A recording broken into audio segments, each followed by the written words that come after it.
Hey everyone, I'm back about to play in a modern prelim. I'm actually using the same list that I used for the challenge the other day. So Domain Zoo, obviously. We've got mana base that's the same. Basically, the only difference is I've got 3 Hexdrinkers in the flex slots. So far, I liked having the extra threats. Hexdrinker is good in the early game because he's just a 2/1. And then he's also good as a mana sink if you get flooded, and he's good in the late game too because if you top deck him, maybe you can pump him to 4/4 that same turn or something like that. So he's been pretty nice. I've liked him so far in the flex slots. He's still, he's our third best one drop. Like, I'm still going to play Ragavan or Nacatl over him if I have it in hand, but he's nice because he allows you to curve out on certain hands where, like, maybe you have a Kavu and a Brawler in hand or something like that, but you didn't have a one drop. So now you can, curve out nicely, or you can double spell on turn 3. You have a lot of options. I'm still on one of Migloz Mace Crusher as a kind of instead of the 4th copy of Nishoba Brawler. I like him a lot. He's good Blood Moon Hate. He's just good as a 4/4. Again, he's another card that's like good to have a top deck. Similar kind of to Hexdrinker and also similar kind of to Jegantha. Just gives you options. That's the other nice thing about Hexdrinker too is, it can you can still pump him even with Blood Moon on board or something like that. So it's just another effect like that. The rest of the list is pretty stock. And then the sideboard, I still have Chain to the Rocks. I've liked that a lot for Murktide and Scam, Prowess, things like that. Still have Rest in Peace, Flusterstorm. So we had some discussion on the Discord about, hey, isn't it kind of weird having Minor Misstep in the sideboard? And maybe it is. I'm still kind of testing it some more. It feels weird, but I've seen some other players actually do it. There was someone who did well, I think, in the challenge with Murktide, who was talking about how they had Minor Misstep in the sideboard and they just liked it because it was so good against like Hammer Time.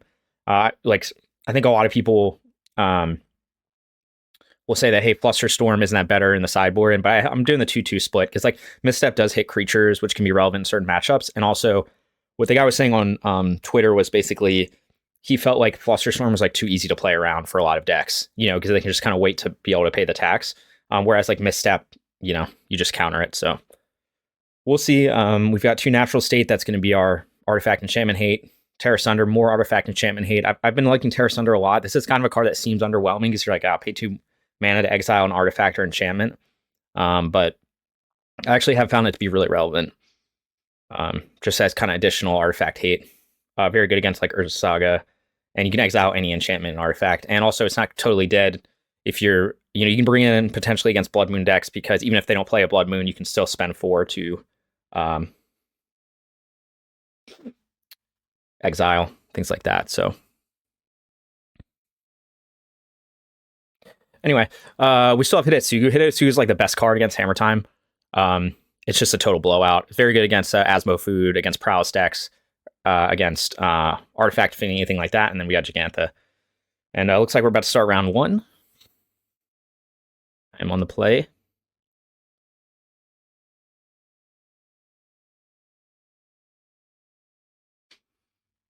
Okay, this hand's fine. I think on the play, I'm okay with this. Of course, I'd like to have, maybe some 1-drops, another threat, but I'm not going to mulligan this.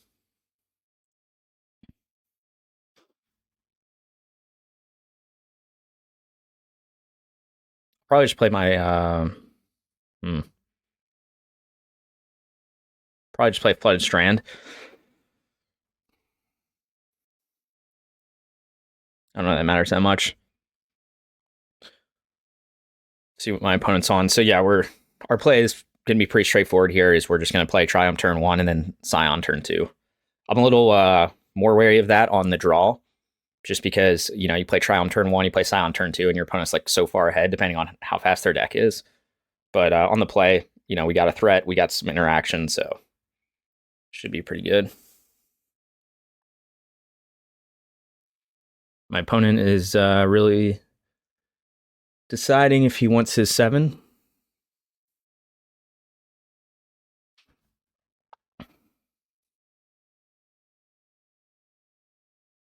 See the heyo and good luck from Broccoli. Thanks very much. Let me know if you have any questions about the deck list and what we're doing. We'll see what my opponent's on. Hopefully he's not a deck that can easily kill Scion. I've definitely played against this guy before. I recognize a lot of like the usernames, but I just never remember what they play. I know there's a way to like, I think I can set up my, I think there's a command for MTG bot to look at like, to show like the last deck that they played, but I don't have that pulled up at the moment. So, and people play different decks anyway. If my opponent did get disconnected, that'd be a very, I mean, it'd just be unexciting. I don't know. I don't think they're taking this long to decide whether to keep their 7 or not, but maybe they're away from keyboard. Because I think I do, yeah, maybe they're away. Because I think how MTGO set up is you win the dice roll, then and you select begin the game. I don't think it actually cues them. Oh, I see another thank you, Yutsu, for the best of luck.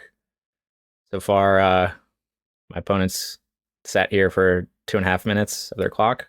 Oh, they lost connection. Man, this is very, very exciting. Okay, anyway, I'll go back to the deck tech till my opponent gains connection. So yeah, this is what we're on. I thought about doing something like moving like Migloz to the sideboard and like having one minor misstep in. Like I think you can do that. I don't know. I don't know what the right number of like how many missteps main deck. I just like having Migloz main deck, and I think he's kind of like a weird. I don't know. If he was non-legendary, I would probably play 2 of him. But the problem is he is legendary, so like if you ever see 2 at the same time, it's just so awkward. What do you think of 2 Hexdrinker main and 1 misstep plus 1 misstep side? Yeah, you could do that. Like I don't know exactly what the perfect number of like Hexdrinkers is. Like I don't know that there's a big difference between 2 and 3. I was just trying out 3, but it's definitely you could put a misstep in. Yeah, you could do all kinds of stuff. For today, I'm gonna just decide. I'm gonna just try 3 Hexdrinkers again. Yeah, I think the 1 of misstep is probably fine. Like, I mean, it's just basically a 5th WD effect. So I think that would be fine too. It's just kind of a question of, so the idea here, again, I don't know what's perfect or not, was to maximize, just try maximize the number of threats. I used to play Vexing Devil when I was just like testing it out. And like the thing that was good about playing more threats in these flex slots is just you tend to have to mulligan less because, you know, sometimes like our deck has such strict hand requirements where like you have the domain mana base. So you're going to mulligan a lot of hands which are like 1 landers or 0 landers, or you're going to mulligan some hands that are 2 or 3 landers, but like the lands are too awkward. You know, it's like if you have like multiple basics in your opener and then like a shock land and it only gives you like 3 types and it's just really awkward, you're like missing an important color. So you have to like mulligan, I think, more with this deck than maybe a normal deck would, just because the mana base. So when you introduce like also having to mulligan because your hand doesn't have threats, then you can end up like just having to mulligan a lot, so like the idea is, hey, 3 Hexdrinkers, 3 more threats. So now at least you have higher chances of you're going to have more hands with threats in them.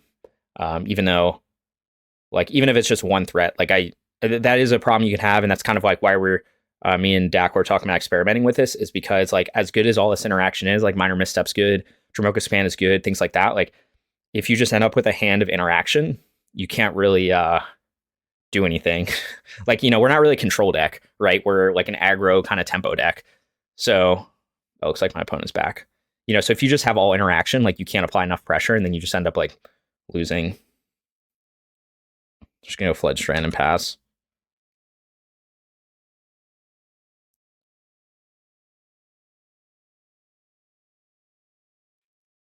I don't think there's a scenario where I bolt this turn 1 creature with this hand. I don't know. I guess it would depend on the deck. Like if it's like a mana dork, or it's like Yawgmoth. I don't know. Oh god. Now I'm definitely not bolting it. It's probably just Living End. Okay, maybe not. Maybe it's I don't even know. I don't even know who's playing Botanical Sanctum. Some weird combo deck, Twiddlestorm or something. The only deck I know that usually plays it is Living End.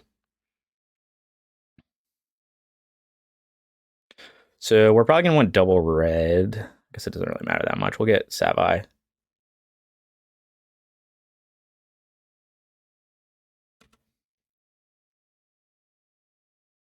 Okay, another threat's good.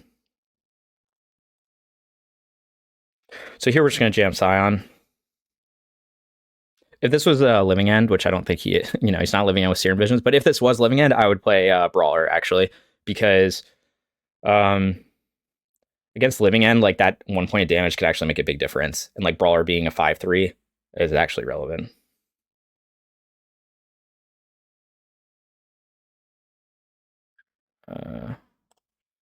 Just trying not to like fetch the wrong land because I'm like talking and playing at the same time. All right, anyway. Yeah, so we play our Scion, and then I don't know what opponent's on. Maybe some weird combo deck. Subtlety. Feeling a subtlety here. No? Okay.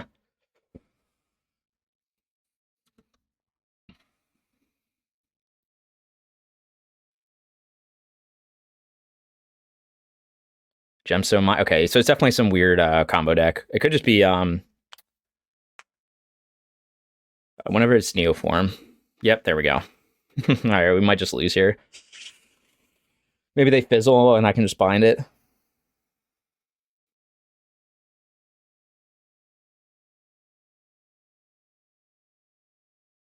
I've seen it happen before.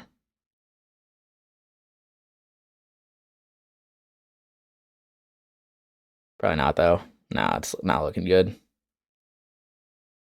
Classic. All right, well, the good news is we got like interaction for days here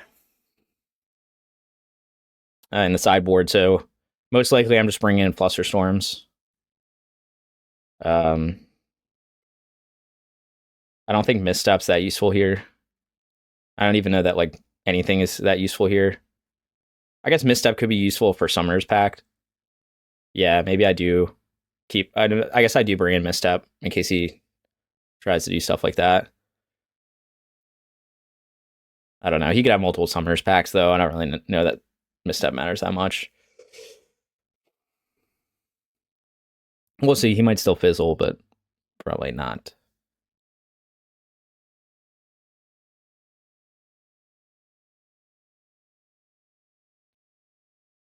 At least it wasn't a turn 1 loss. A turn 2 loss instead. I don't think we have anything else in the sideboard for this matchup.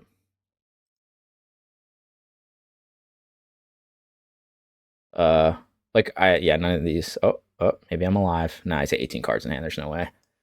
I think I'm just bringing the permission and probably just taking out, like, I don't know, binding.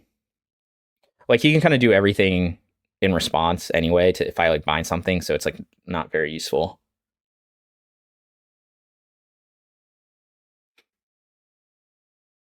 Mostly what his win con is. I guess I could keep binding in if he's, like, trying to do the whole swing in win con. No, I mean, I don't know. He's got 31 cards in hand, so he's probably got to do another endurance. No, he's only got 1 card in the graveyard, so we'll see what he does. Get another shoal, gain a bunch more life.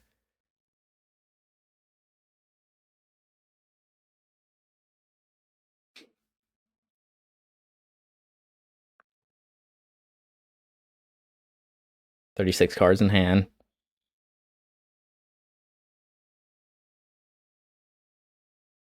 Five cards left in the deck.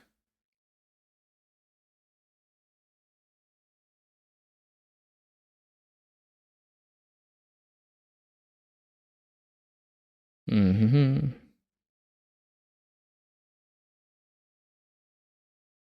Okay, there's the one. There's the second amber. The third Mox Amber. I don't remember what he needs black for.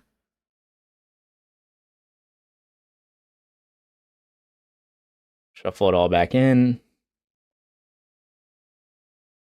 Get the other Mox Amber. So you can draw 8 again. Or draw 7.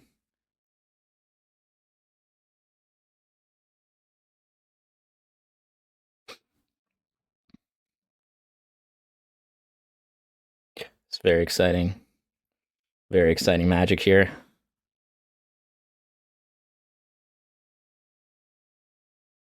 One card left in the deck.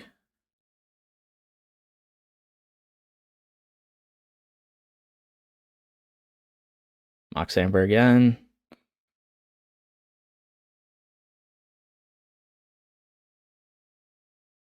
What does he have? A Grape Shot, maybe? Is that his win con?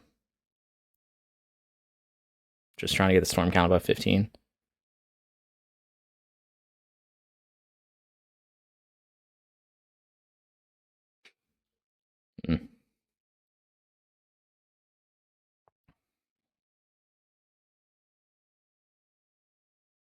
Oh, Aetherflux Reservoir, yeah.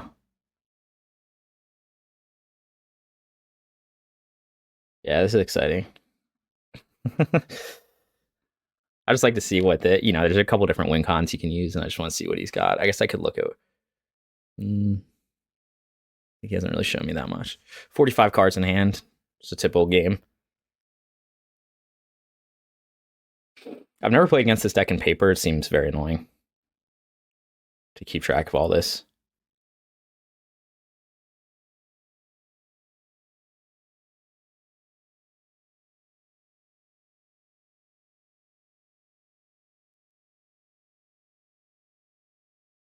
Oh, there it is.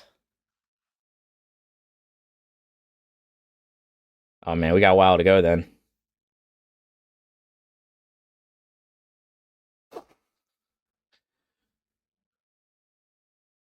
Oh, actually, never mind. It's you gain 1 for each spell you've cast this turn. Each time you cast a spell. Okay. I thought it was like he had to get the storm count up to 50. I was like, yeah.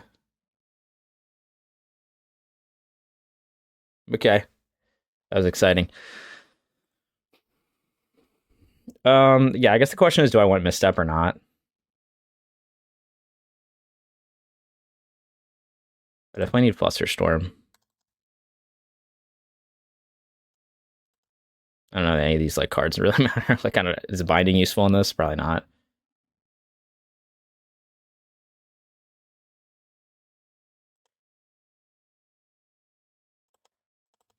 I know that like Migloz doesn't really matter here either. But it seems more useful than Binding.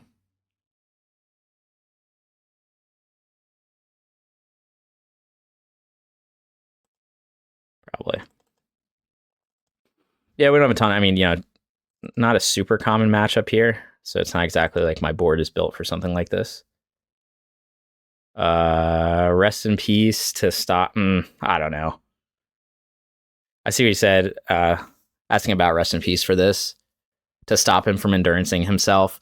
I don't know. That's the game I want to play. Like, I'm bringing like 8 counters. I feel like I just want to basically hold up some kind of counter here, and then when he tries to go for Neoform, I counter it. Although Misstep can't counter Neoform, but I don't see a scenario. I mean, maybe I'm wrong.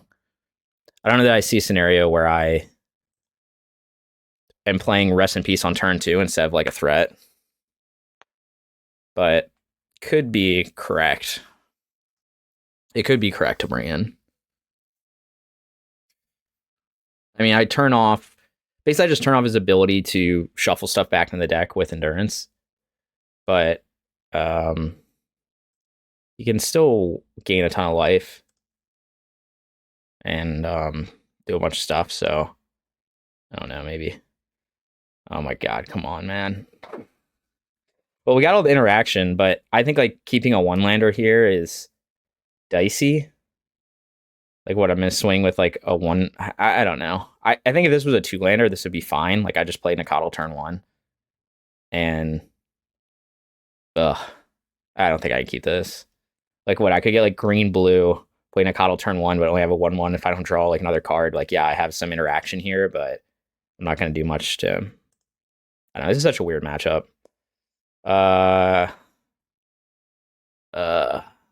It's kind of one of those things where, like, do I want to mulligan low? Like, this is a good aggressive hand, but like, if he has the turn 2 win, he has the turn 2 win. There's not much I can do about it. So it kind of comes down to like, do I want to play this aggressively and just hope he doesn't have the turn 2 or turn 3 win, or do I want to try mulligan lower for a piece of interaction? The problem is like Ragavan's probably very good in this because I can accelerate my clock a lot. I think I'm gonna keep this. It may not be correct.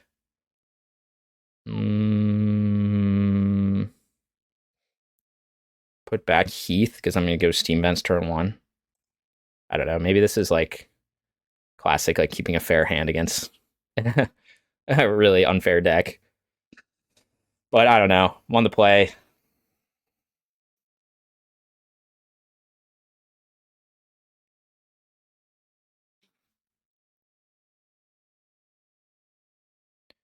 Yeah, thanks to chat. I snap keep this every time. Yeah. I mean, this is like a good, it's kind of like one of those things in these like really unfair matchups. You can try to mulligan really low, like, you know, let me get some sideboard hate card. But the thing is, if I mulligan really low, or, you know, let's say I mulligan a 5, and like this is a very aggressive hand, which I think is fine. Like, this is a hand that can do, like, I can kill him by like turn 4, no problem. Like maybe even turn 3 with Ragavan accelerating my clock, depends why I, you know, flip off his deck and stuff. So I think I just have to kind of play my spells and just hope that he doesn't have the, like, you know, turn 2 win like he did last time.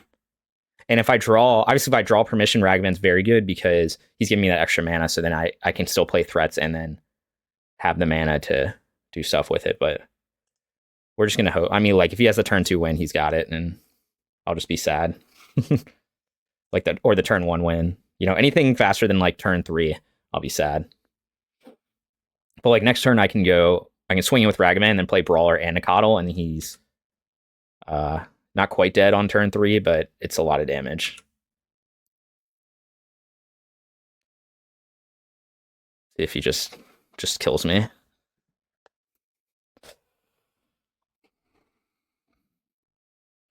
I don't know what this list really sideboards in. Gemstone Mine. I see I have Gemstone Caverns. I think his deck probably plays it, right? Okay, Scion is good. Well, he's another threat, but realistically, I'm just going to play Brawler and Nacatl here.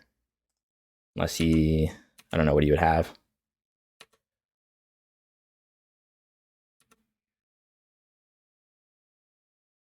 Nourishing Shoal. Yeah, I don't need to gain any life. That's good. So one of his shoals is gone.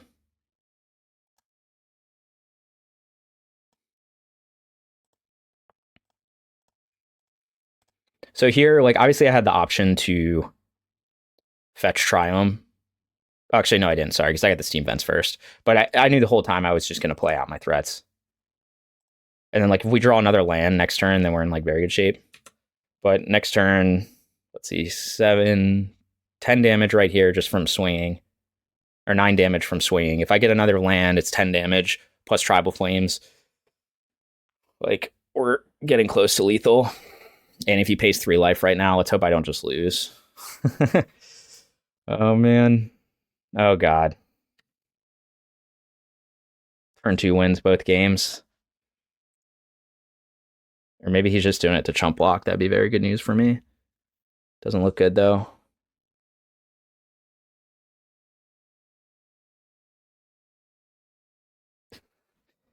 Yeah, I mean, I don't know. Like, obviously, maybe against this matchup, just because it's such an unusual, like, unfair, you know, an unfair matchup, that I was supposed to just keep the first hand, just go turn 1, like, play Hexdrinker, and then turn 2, just hold up interaction for the rest of it.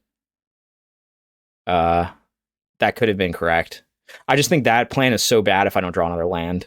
Like, then I'm, like, not really, you know, I'm swinging with, like, a 2-1. Like, that's a long clock. But it did have permission. Oh, baby. Okay. The problem is he's gonna gain life. I could kill his Gristlebrand, but he'll probably block Monkey with it.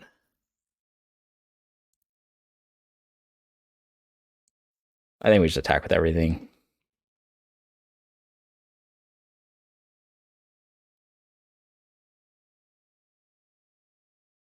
Oh, like, let me think for a second.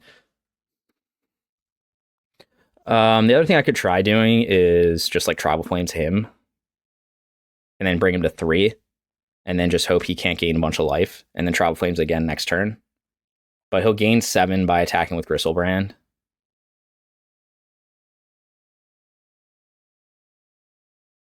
Oh yeah, I'll put him at 4, not 3. The thing is, though, then, or sorry, he'll gain 8 by attacking with Gristlebrand. So then he'll still be able to pay 7 life, draw 7 cards next turn. Thing is, like, I'm giving him a free gain 8 if I swing in. So, like, there's the potential that he blocks the Brawler with Gristlebrand, but he's probably smarter than that. He'll probably block the Ragavan or Nacatl. Ugh. Ugh. I don't know the right answer here. I'm going to Tribal Flames him and not attack. I think. Because I don't think he has any life gain in hand. Oh, man, I don't know what I'm supposed to do here. If he had life gain in hand, he would have used it to draw more cards. But, like, maybe this isn't that smart because he could just attack. Kill the rider. Like, if I attack, he does... One of these will get through, but then he's going to gain 8 life. Nah, it's stupid. I'm going to just do this.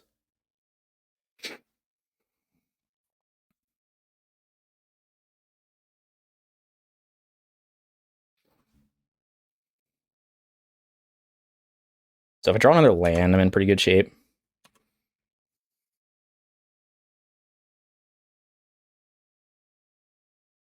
He's got to attack with Gristlebrand, right? I can't block him anyway.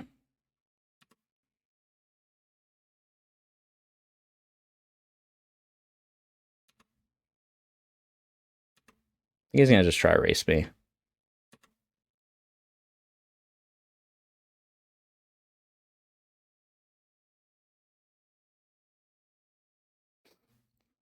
Kind of in the binding waiting room. That would have been a really good draw last turn.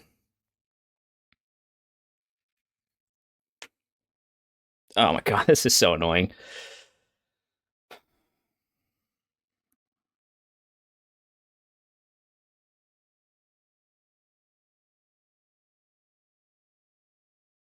I don't think I can win this. I needed... what could I flip off his deck? Something gave me life. Because I can't play Scion right now. And I can't block his Gristlebrand. Can't kill his Gristlebrand. I could Tribal Flames the Rider. Let's see, if I attack with Brawler... I could Tribal Flames the Rider, flip Nourishing Shoal, exile Kavu, gain 2 life, go to 9. Then he can't kill me with the Gristlebrand. Yeah, whatever. All right, unfortunate one. I really needed... So I guess when I took out those bindings, now I look like an idiot. Because obviously me just binding Gristlebrand would have won this game. But I took him out because I didn't think this scenario was likely to happen. But I guess that's a lesson learned on me.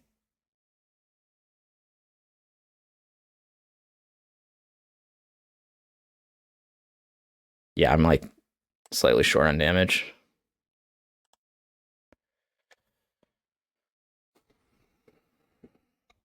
Oh man, that's annoying. So I guess I needed to keep binding in and take out, I don't know, something else, Migloz, like random crap that didn't matter. Like I could have took out a couple Hexdrinkers or something. Yeah, so I really lost in this one, like in a combination of I probably should have, I don't know, I probably should have just kept the first hand and just said, okay, I'm not going to let him do a turn 2 combo. But that one wasn't a great hand anyway.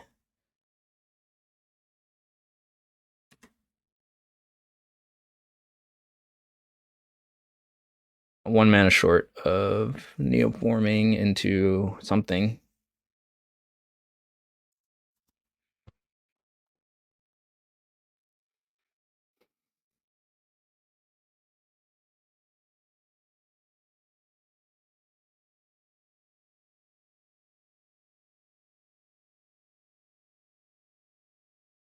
All right, that was fun. So obviously things could have gone differently. Like if I had gotten a third land, then I could have played Scion and I could have chumped Griselbrand and been in a lot better shape. But that didn't happen. So all right. Solid start. Losing to Neo form turn 2 both games. Yeah. Man. That sucked. All right.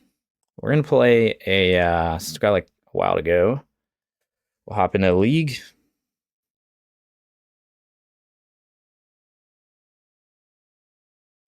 Just play the same list. And I'm just hoping I don't queue against blue-white control. Or a matchup that's going to take a longer Omnath deck. It's going to take forever, but if that happens, I'll just concede like when it gets out of hand instead of, normally like I will never early concede. But I'm just not that great at double queuing, so. Oh man, what a bummer. I don't know, what do you guys think in the chat? Would you have kept that hand with all the counters? Obviously hindsight's 2020, but the 7 that had like 2 stubby Ds and a minor misstep in it. I don't know. I don't know. Yeah, it's a weird matchup I don't see very often. Obviously, I played against it, but sometimes people play like weird things in prelims. Usually, I think the meta in leagues is harder.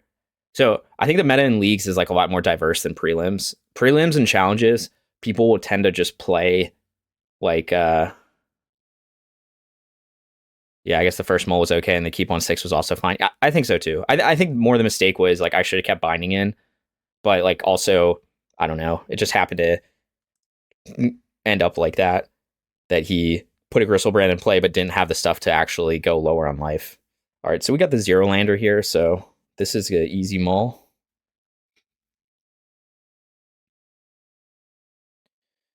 Yeah, all right, cool.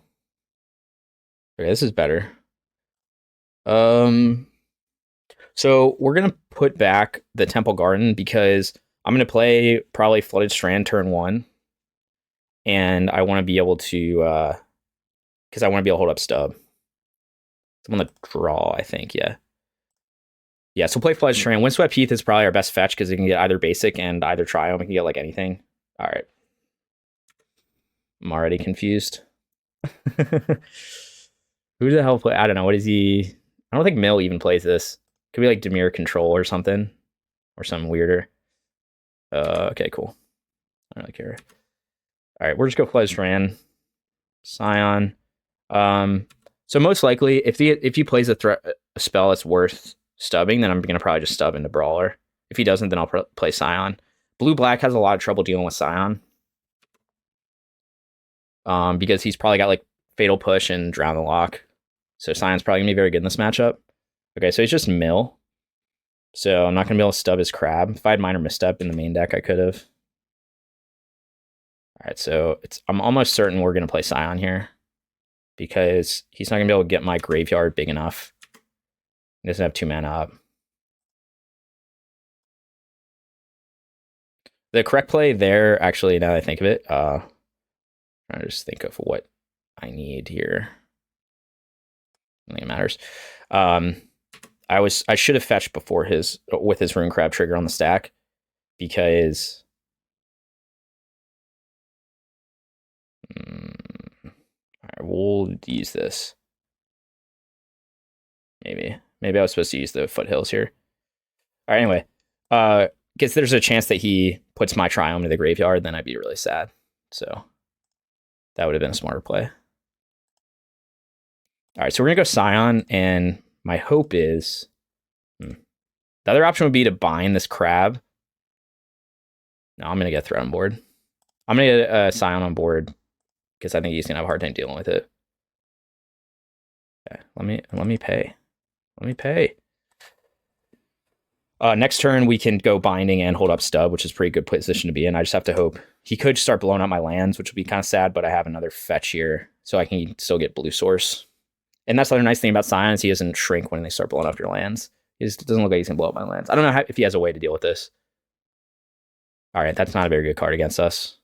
I mean, 6 cards. 6 cards, eat it. Yeah. You play Tasha's Hideous Laughter against a deck with Leyline Binding and Scion. You can have a bad time.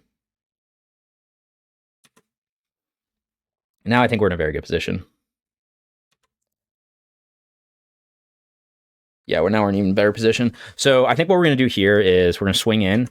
I have to be a little worried about Ensnaring Bridge main deck, but maybe I shouldn't be.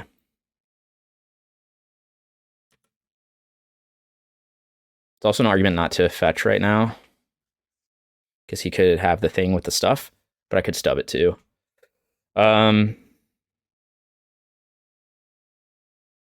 So I want to hold up stub, and I want to bind this, and I want to hold up stub too. So what I'm going to do is this.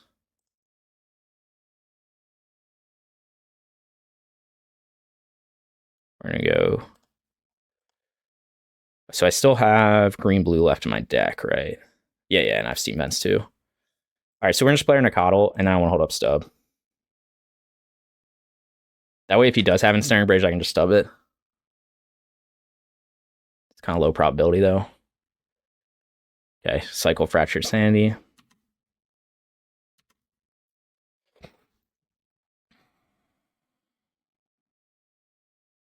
I'm probably just going to stub this. I got 2 stubs in hand. If you want to do the thing with the stuff, you can do the thing, but I think you would have done it already if you had it. All right, that was annoying. How did my prelim round start so fast? Oh, it must be a really small prelim. All right, well, here we are in the double queuing nightmare zone that I was trying to avoid. Oh, God. Oh, God. I don't know if my MTGO can handle double queuing. All right, let me do my turn here. And then, just gotta try to kill this guy quickly. I was not expecting the rounds to... All right, cool. That's fun. All right. That's the wrong one. Okay.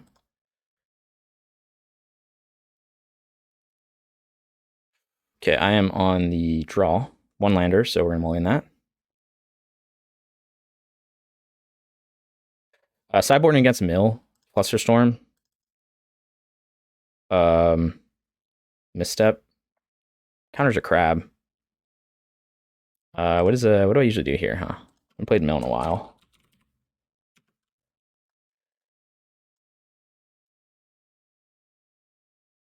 Flusterstorm, out Migloz.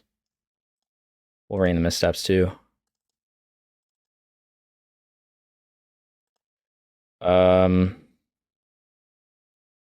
Hexdrinker could be good. I don't know. It's probably not necessary. Charcoal Flames on the draw, one of them. There's a lot of interaction here. Maybe I'll just cut the second Tribal Flames.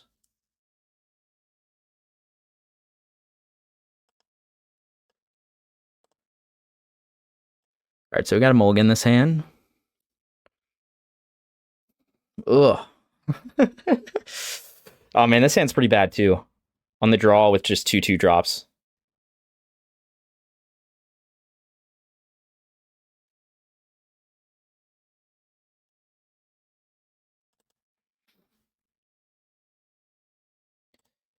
This is like kind of one of those where I'm like,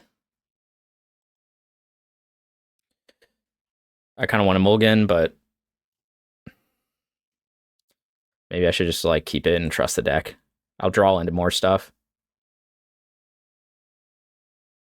My opponent's waiting, probably because he's pissed off that I'm double queued. All right, let's just finish up this Mill opponent quickly, hopefully. Okay, this hand's good against Mill. I don't have the removal, but I have a lot of threats, so we got to keep this.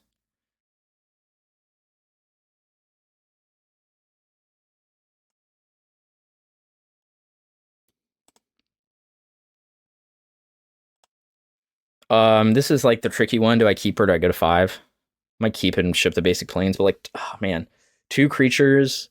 Now I'm gonna go to 5. Famous last words.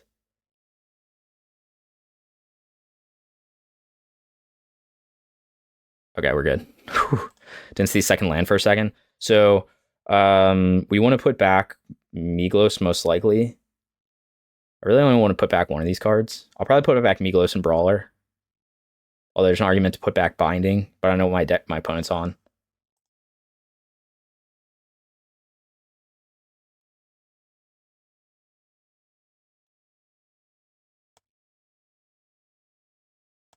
Okay, I got the crab. Don't have the removal for the crab. I think we'll go monkey because he doesn't have the 03 crab. Obviously, he could have it, and then I'm gonna be sad, but you know, whatever.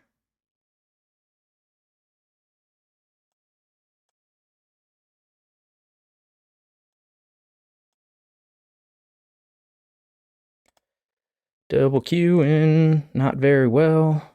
Okay, Urza Saga turn 1 means almost certainly Amulet, which is great. We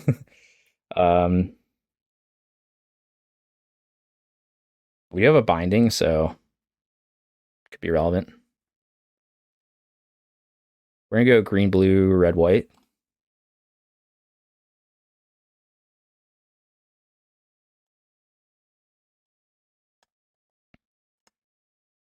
Hopefully my opponent will be scared of my Hexdrinker.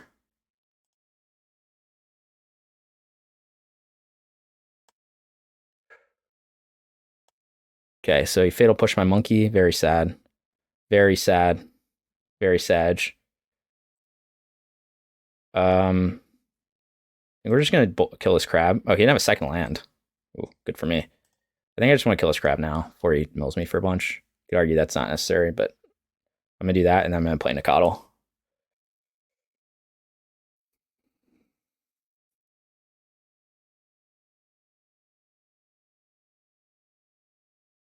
I don't care about life total in this matchup, obviously. But I do care about the crabs. Kind of weird he kept a one-lander. Must have like a bunch of good stuff in it. Okay, here we go. Grazer. Sweet. He's got already got the gardens. All right. I get walled by Grazer. Oh man, this is so bad. So I think what I have to do is wait till he gets the Binding. Yeah,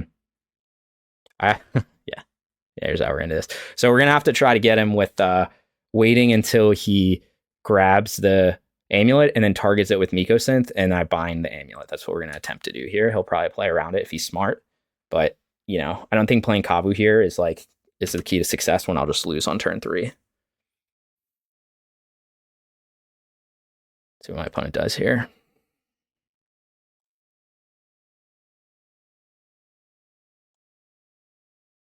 Okay, so he had Fatal Push again. Okay, that's fine. Because now we'll go red, green. I could fetch Shock again to be able to get guaranteed to get 5 types, but I have like so many lands in hand that I'm just gonna do this. Play my Kavu. I have to play Flooded Strand to be able to hold up Stub. I'm guessing his hand was just removal heavy.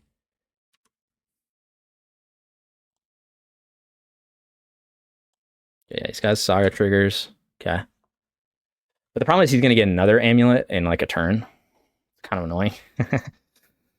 Oh, man. Let's yield to this. Yield. Auto yield.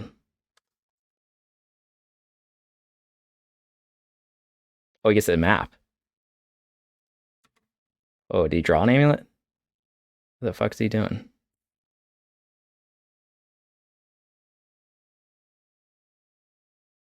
He must know I'm holding something up.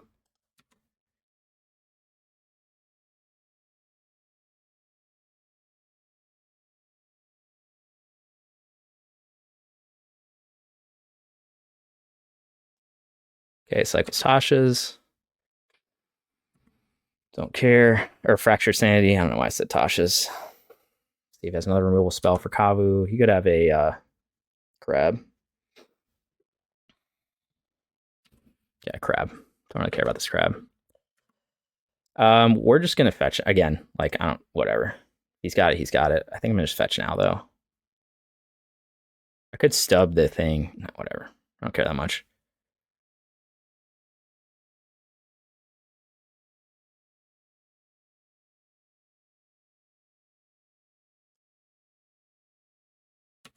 All right, let's do my turn here. Oh, Flusterstorm, exciting. I'm gonna loot away. I could loot away this land.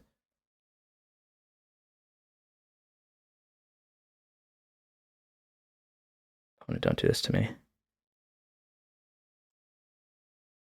Let's see what this guy does with this.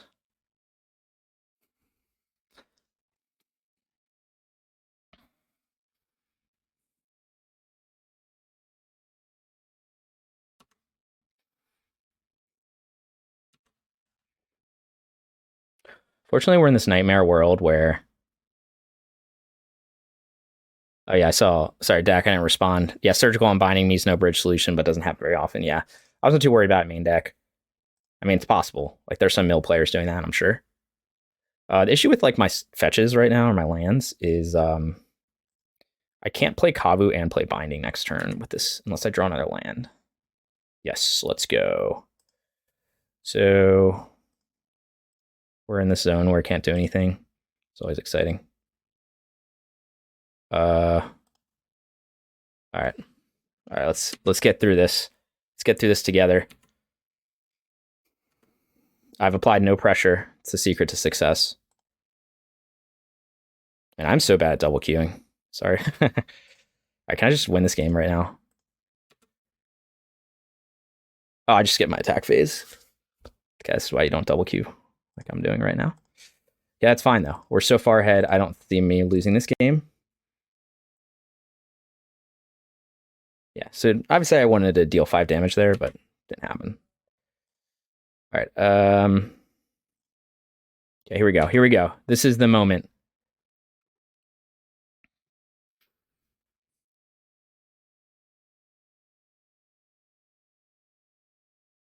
I guess I just buying the amulet now. I'm confused by what he was playing around, but sure.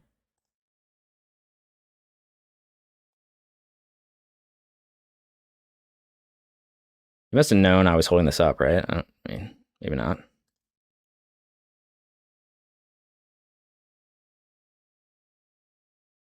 Okay.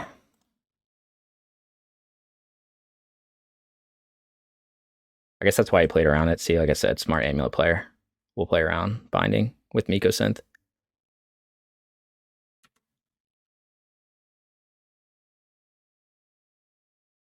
Now I got nothing, so I'm gonna yield through this turn and then try to finish this mill game.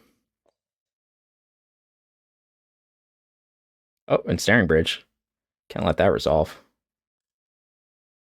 Na, na, na, na.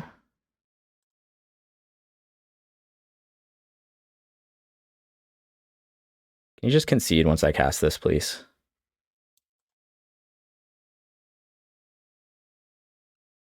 You're not win. There's no way you can win this game.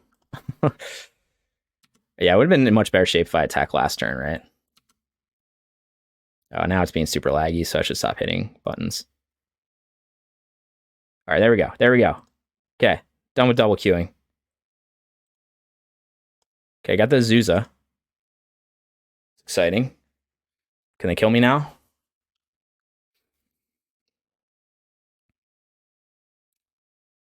If they let me untap with Stubby D, then I'm actually in decent shape because I don't think he's got... I don't know, we can see. He can play a lot of lands, but without the amulet, I'm in pretty good shape. And he already used 2 Urza Saga, so it's unlikely that he's got another one. I mean, it's possible, but... Oh, he's... Damn it. I wanted him to wait 1 turn to do that. Oh, he got another Urza Saga, okay. I see. Transmute Teleria West and Urza Saga. That's a cool one I haven't seen before. This Grazer's killing me, though. So don't draw anything. I'm going to pump Hexdrinker to 4/4 and then swing with everything, and I don't draw anything, so... we're going to do this. I could loot away first. No, but I don't... No. I am going to loot here, but I'm just going to make our Hexdrinker 4/4 so he can't chump with the Grazer. I mean, he can still chump with the Grazer, but he'll have to at least trade. I think this is correct. This is it, guys. This is what everyone wanted to see, right? Hexdrinker leveling up. Oh, I can't do all 3 at once. Okay, yeah, you got to do 1 at a time. This is the premium content you came for.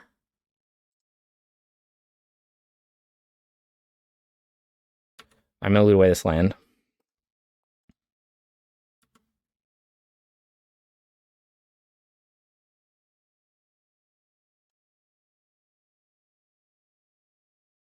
If he doesn't have Titan in hand, I actually might be able to win this game. Because next turn I can make a Hexdrinker 6/6 unblockable. And I have Tribal Flames too, so I just need him to not like hardcast a Titan. But I think he's still I guess I don't know, I got WD for Amulet. I actually think I'm in a okay position. Yeah, pass turn. This was my first time pumping a Hexdrinker after playing it in a challenge and in a league. Is that what I played? Yeah, I think so. He never lived to actually be pumped. But these are the matchups where I mean, this is weird because my opponent's kind of stumbling a little bit, but I did kill his I did bind his Amulet.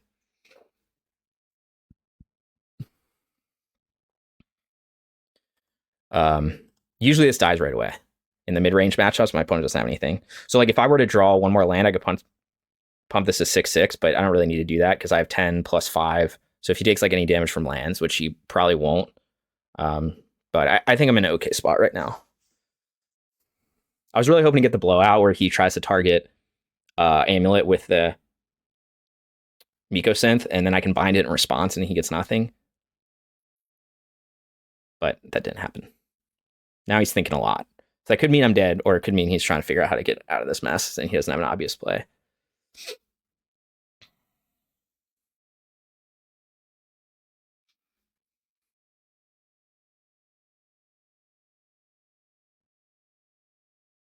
Okay, he plays the Saga.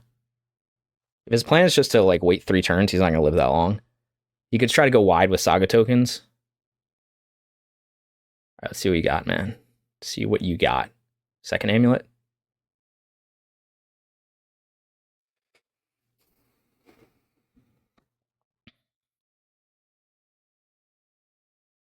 I'm catching up to him on clock, which is always good. He's thinking a lot.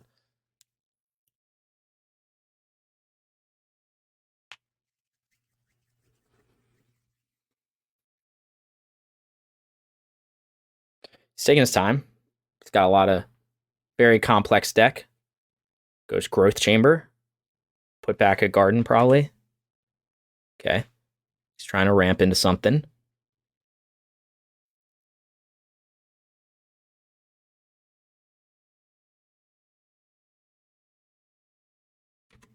Okay. So now the question is, like, do I think he's going to block chump like Kavu with Azusa? He might.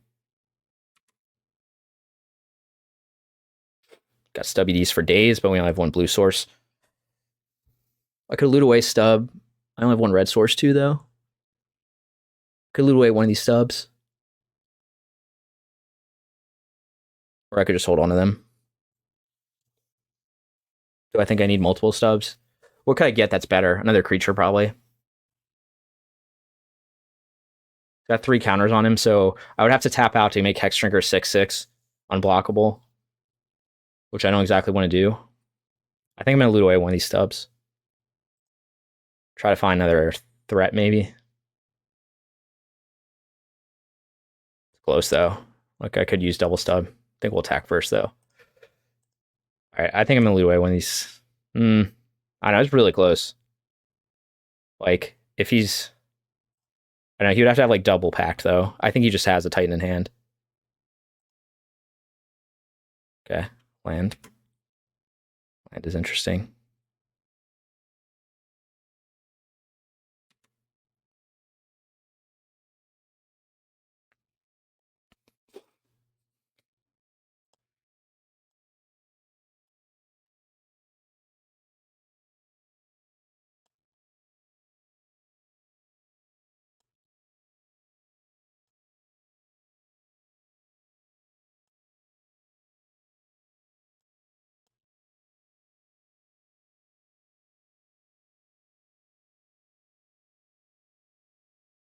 Oh, my Steam Vents is already in the graveyard. Oh, I looted it. That was why. Like, what the fuck? So I'm doing this right now because I want to put 2 counters on Hexdrinker. I don't think this game goes another turn, but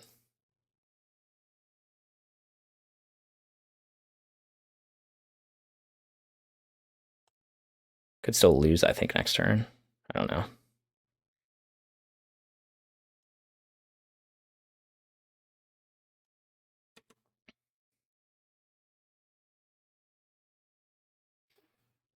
So you got 4, 5, 6. So you can hard cast a Titan, but without. Game plan here. What's your move, guy? Okay, he's in his draw step trying to hard cast a Titan, which is always exciting. Yeah.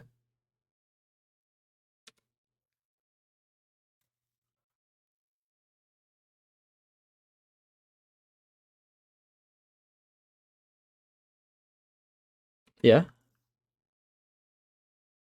His land's coming to play tapped. I wonder if he read Hexdrinker. Because I could just pay 3 to make Hexdrinker unblockable. So he's got to kill me this turn.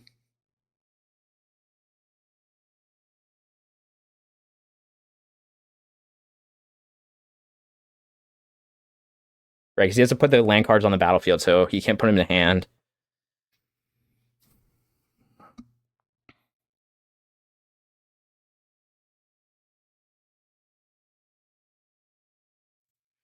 I don't know what he would do. Is he maybe try to pact for something?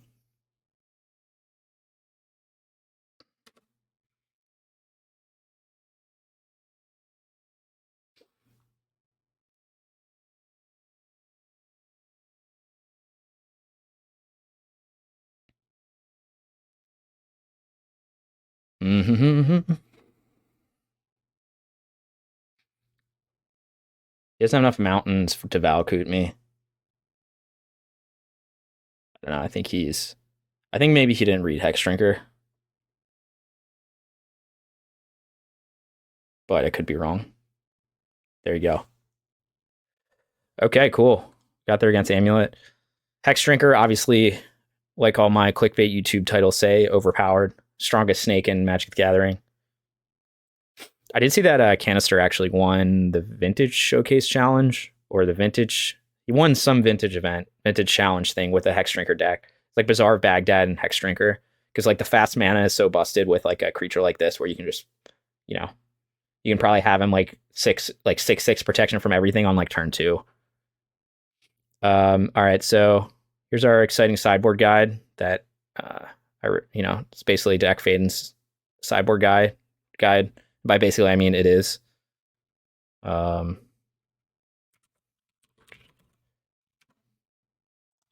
man, what do you call this? Titan. All right, it's in here somewhere.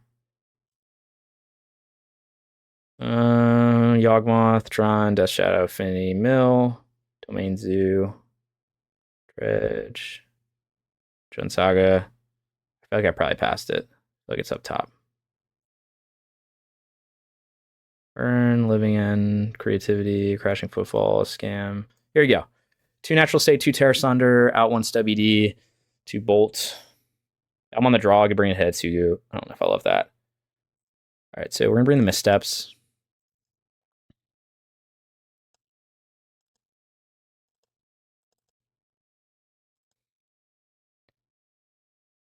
Okay. Bring in the Natural States. Yeah, thanks, Chris. If it's at the top, yeah, I just can't read. All right, so we're gonna trim on Monkey. We're gonna trim on Stubby D because we're bringing Misstep. We're gonna trim on the Bolts because he does have a Zuza, but I don't know. I'm probably gonna still trim 2 Bolts. Could trim a Tribal Flames as well on the draw. Come on, let me trim. All right. Hexdrinker was like good that game, but on the draw, I think he's less good because I'm just not gonna have time to like use him. I kind of feel the same way about Migloz, honestly. I'd probably rather have Hexdrinker than Migloz. Only because, like, I don't know. This matchup usually doesn't get grindy. That one did a little bit, but that's like, as good as Migloz is, like, I can pay you know, 3 to destroy an enchantment or something. I think on the draw, I just need like more disruption early. Tribal Flames is good to kill a Dryad. Oh, yeah, let's trim on the bolts. I'll probably just do something like this. I don't know. At least I have some 1-drops in, but you could argue that like Hexdrinker's not that good because it gets walled by the Grazer, just like the other stuff. I don't really know what I'm doing. I'm just clicking buttons. Like, do I want maybe I want the 3rd Lightning Bolt over the Tribal Flames because he's playing Azusa? All right, sure. It's like very close though. All right, looks like am I playing with 60? Oh, I got 60 cards. Okay. Whatever. I don't remember hitting submit, but I guess I ran out of time. All right. We got Binding. I don't think I mulligan this. It's awkward though because because the basic planes. But I think I just have to like get like green, and we don't have Stomping Ground. I think I just have to get like green blue here, play Nacatl, or you know, play some threats, and then just like hope to draw another.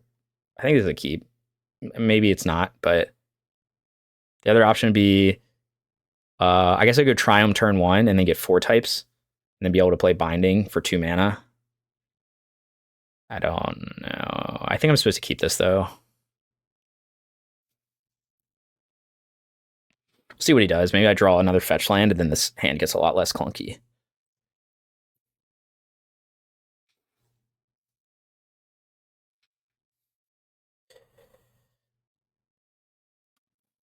What did it actually sideboard in for me? Because it like was kind of laggy. Okay.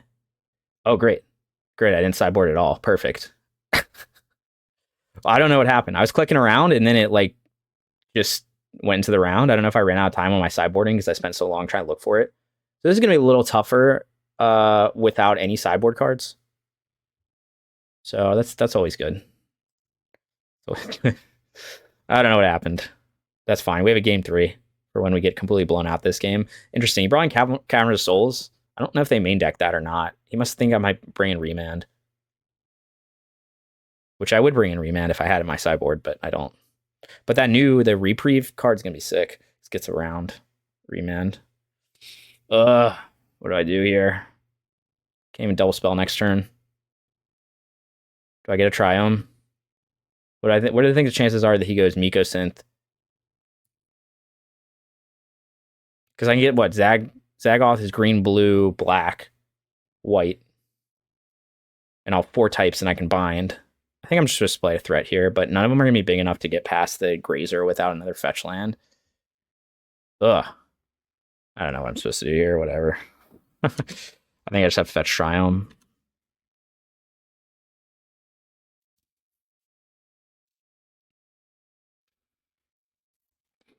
That's fine. That's fine. I don't have any sideboard cards. My opponent's trying to tap in the draw step again.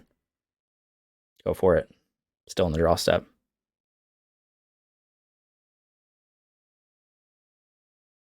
Okay. That's an issue.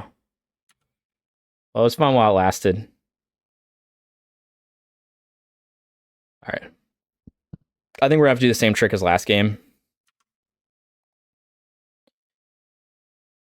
In ideal world, I draw another fetch land. I guess never mind. I don't know what I'm doing. Oh, that's a cool little thing with this triggers on the stack. I hadn't seen that before. So he's got 2 amulets. Good. This is good. Don't think he has any more land drops unless he has a second Grazer. All right, good. Good. So,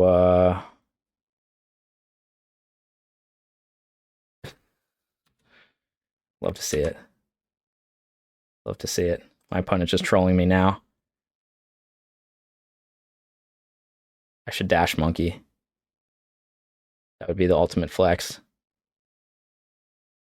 So I need green.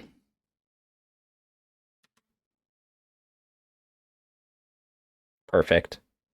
Perfect. Did I just let him have 2 amulets? Like, what could he have? I guess he could play a land. I don't know. I'm so far behind this game. I kind of want to just like upkeep, take one of the amulets. I don't know if it matters which one.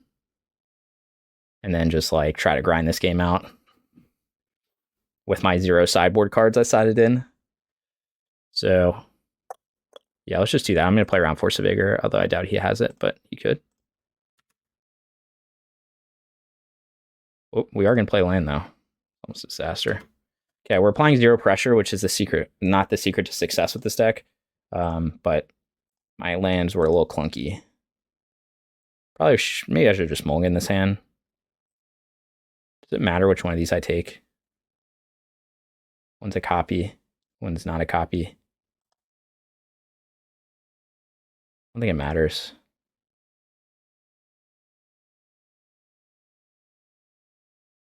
Well, I guess if he Besagers it, he'll get back this as a land. Is that worse than just getting back an Amulet? He needs to have another Amulet alive. I don't know. I'm just going to take this one.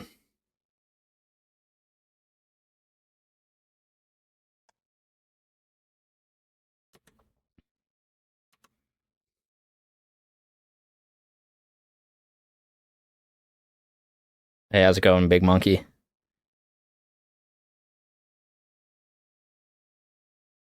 Oh yeah, he's he says I'm not seeing any Gaia's Might. There's no Gaia's Might in this list. This is just the one with Hexdrinker in the flex slots. Currently against Amulet Titan, and my sideboard cards didn't I don't know, MTGO didn't register them when I tried to sideboard between rounds, so I'm currently playing game 2 without any sideboard cards. Hex is a great idea, by the way. I'm thinking of trying it. Yeah, I've liked it so far. I mean, Amulet is rough. Actually, we got Hexdrinker to 4/4 in the last game and won, and he definitely helped with that. But this game's not looking so hot. Like, I don't have a red source. I don't have anything. My opponent had the double Amulet on turn 2, so I'm hoping they just have a bunch of nothing in their hand. They're like really thinking about this one a lot. I'm just gonna yield through this turn. Yeah, Amulet's a lot rougher without sideboard cards. Some of these Hexdrinkers would have been like a natural state or something, and I probably would have been in good shape. But I think I was probably I don't know. This hand was a little clunky with the lands. I probably should just mulligan to a better hand. Considering it didn't have any sideboard, it had the binding, but you know, I have other answers, and it's just like too clunky with basics. And then we drew our second basic, which is not really what you want. But next turn, I can double spell 2 Nacatls. That would both be 2/2s. Or if I get a red source, I can double spell 2 Nacatls and hold up Bolt. Not that I really need Bolt for anything. Okay, opponent does nothing. This is very good. And I draw a red source. Okay, so I can't double spell actually 2 Nacatls because I'm not thinking about this the right way. So I think this turn I want to just play Forest and then go Nacatl. I think that's better than Hexdrinker because there'll be 3 3s next turn.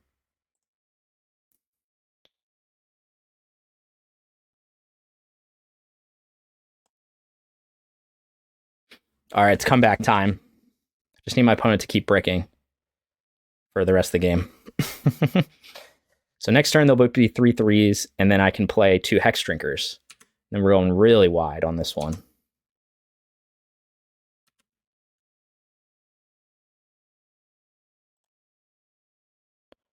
Uh-oh. Uh-oh. Uh-oh.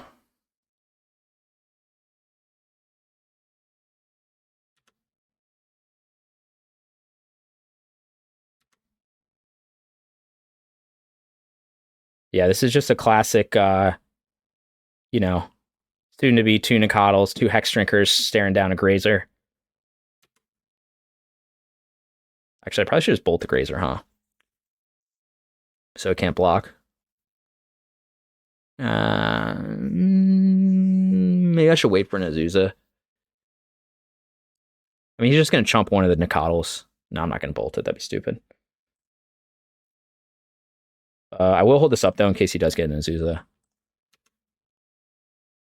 And, like, my life total is pretty high right now.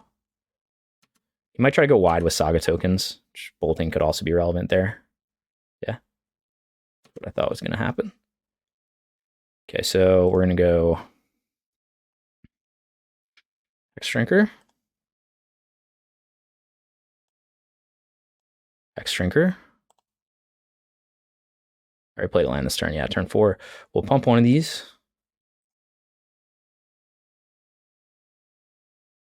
Hold up Bolt to kill something. So he'll get a million amulets, but I'm hoping he just doesn't have lands. Now he's going to try to go Saga token game plan.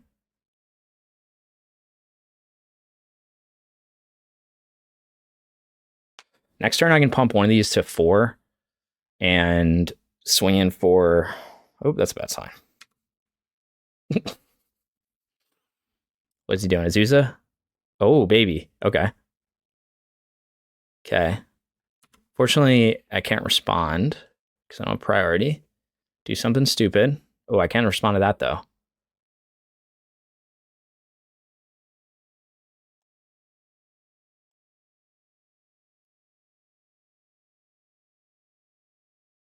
Can't let him get a second land drop here.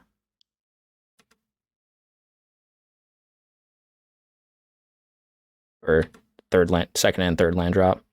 I think that was correct.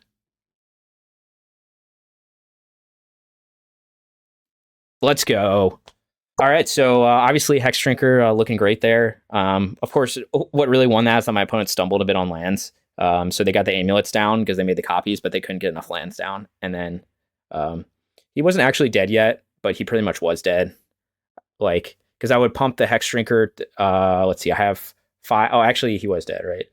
Because I would need 2 mana plus 3 mana, 5 mana. So I had 5 mana. So I could pump both these to 5/5 or 4/4 for 8, and then a 16. No, 14. So he wasn't quite dead, but he was pretty much dead. Yeah, so if you guys drop any questions you have about the deck in the chat. I know there's we got some new people here, and people are always asking about card choices and stuff like that.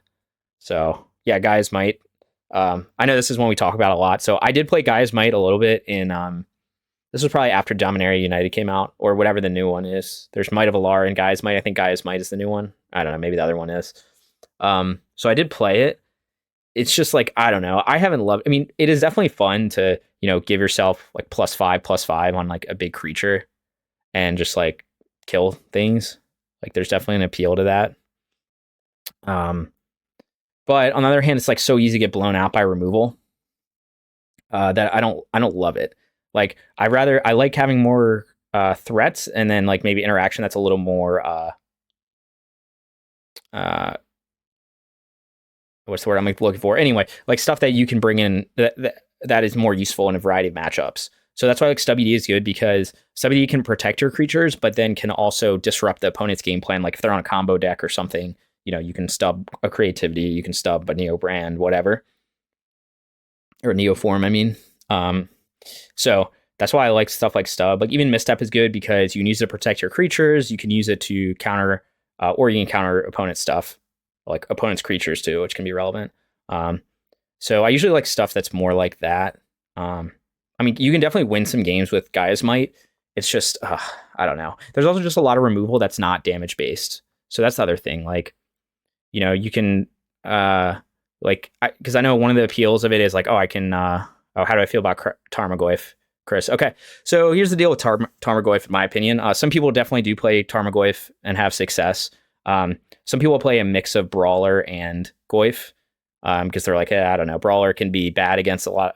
If there's a lot of Bolt, sometimes Brawler can be bad. Although, I don't know, I have a lot of opinions about that, of people talking about how Brawler dies to Bolt, which is true.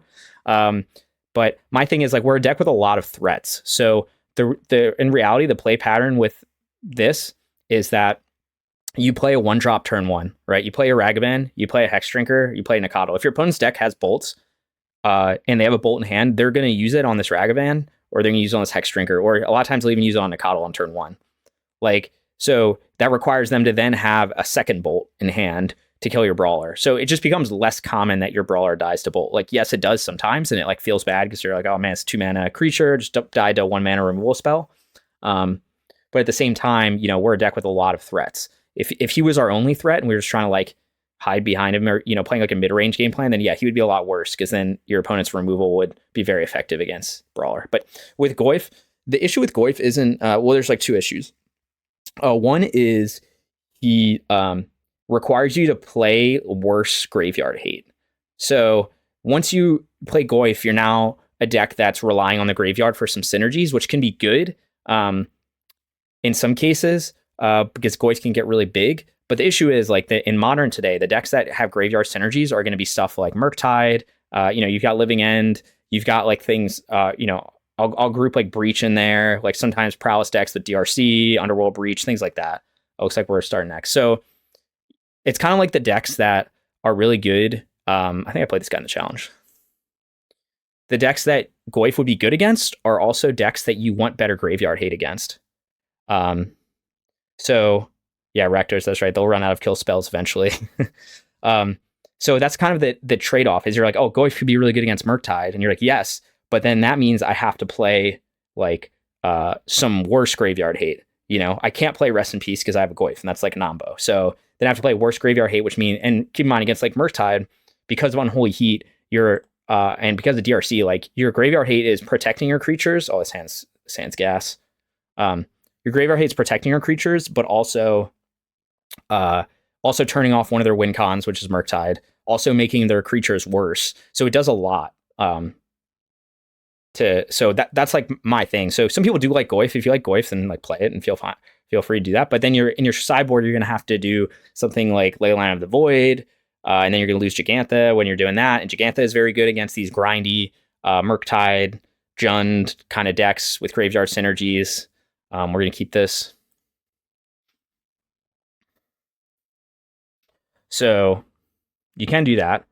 But yeah, if you're gonna do that, then that's just the issue with me. It's not so much that I think Goyf is bad. The other issue some people complain about is like Brawler is going to be consistent 4-3 on turn 2. Okay, looks like we're against Hammer Time. I will likely be trading a Hexdrinker for an Esper Sentinel if he swings in here. Maybe not. No, I probably will.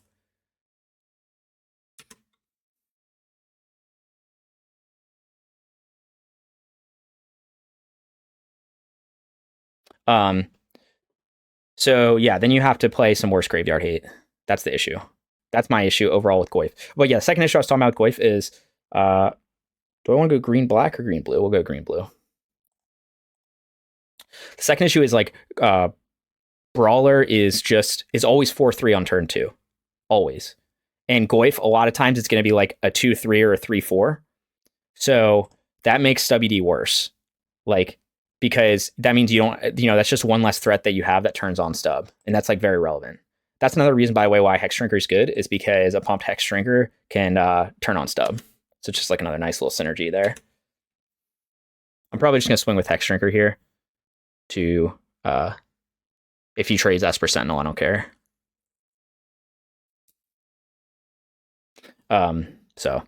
But some people do like Goyf, and people have had success with a mix of Goyf and whatever, but that's always been my thing, is like the matchups where Goyf is good are matchups that have graveyard synergies. And that means if the deck relies on graveyard synergies, having like Rest in Peace, which is like the strongest graveyard hate card in the game, is good. I guess he could blow me out with Blacksmith Skill, but I have all creatures in hand. Maybe I just let this through. I'll let this through.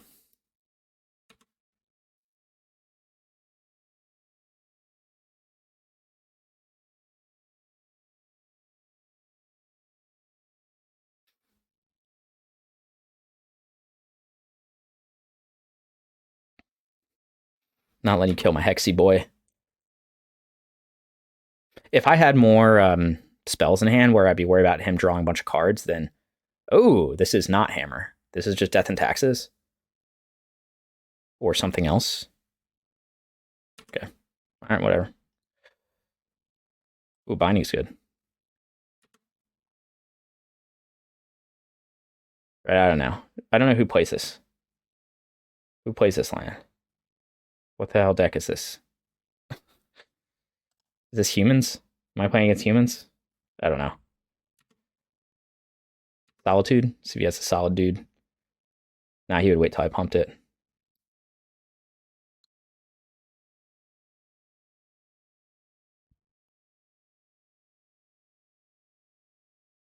So this is kind of a good example of, you're asking like, why is Hexdrinker good? Well, it's like, because it hands like this. Because it's just much more pressure being able to play Hexdrinker and then play Kavu turn 2. And if I didn't have Hexdrinker, like imagine this was like Dromoka's Command or Minor Misstep. Like those are all good, but like now I can just go with the game one, or the game plan, which is just apply pressure, swing with threats.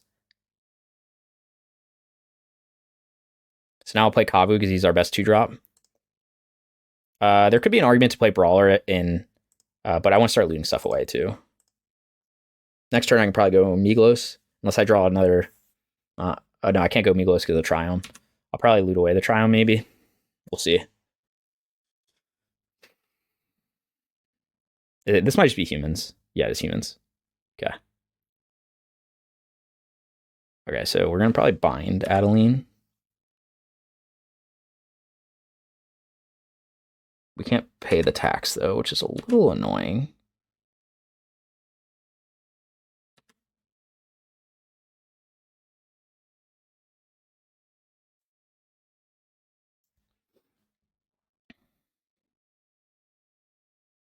So I could bind Adeline, which I don't really need to do right now, but I do because I don't want to be able to block my Hexdrinker. All right, we'll just go for it. Could also Tribal Flames Adeline, but I think I want to save that for damage.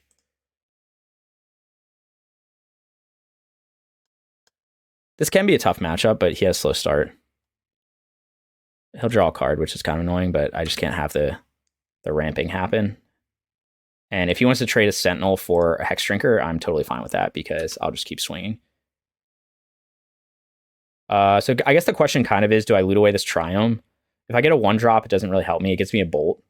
I think I'm going to keep the Triome and loot away. Oh, man, I don't know. Brawler, maybe? We have a lot of damage in hand. I think I will loot away Brawler. I don't think there's a scenario. I think I could play Migloz next turn. I don't know. I could loot away Brawler or Migloz. We definitely want to keep the burn in hand. Next turn we have 8 damage of burn. So, like, I guess the issue... I guess I probably should just loot away Migloz, because, like, next turn I might go Brawler plus Bolt. If he gets, like, another Lord down or something.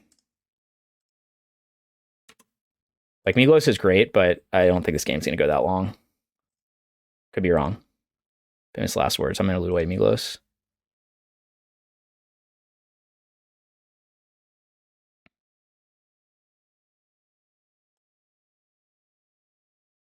All right, Scion's actually very good. Because giving trample to Kavu is a big deal. See if he trades with a Hexdrinker. Oh, I should have played I punted there, actually. Sorry, I should have played the Triome first. I would have gotten 1 more damage in. Let's hope it's not relevant.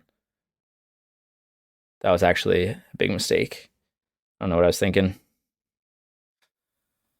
Ugh.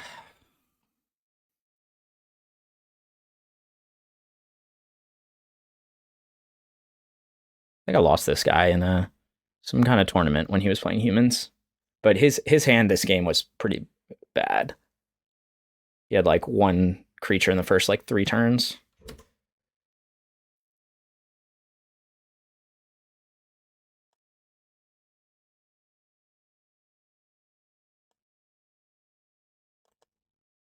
Play. The Leyline would have cost less. Oh, yeah. That was actually really bad. I don't know why. Good point, Rakdos. I don't know why I just did that. That was really dumb. Yeah, I forgot. Like, I don't know. I just forgot that Triome. I could have played the tax. He wouldn't have drawn a card. That was actually a significant punt. But I think we're still going to get through this. I think. I mean, we're going to swing with both. What is he? Do I think he trades his Adeline for a Kavu? No. And then we just Bolt plus flames him. Like, if he blocks Hexdrinker here, I don't care.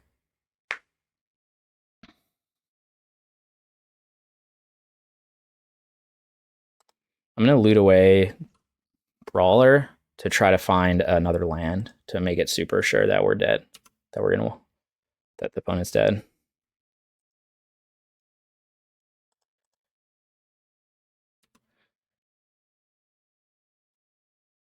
Yeah, I shouldn't have given him that card draw. That was very, very sad. All right, discard Brawler. Scion's good in this matchup because he can't block a flyer. I don't think I can lose this. I guess he could have Solitude in hand and Solitude one of his own creatures.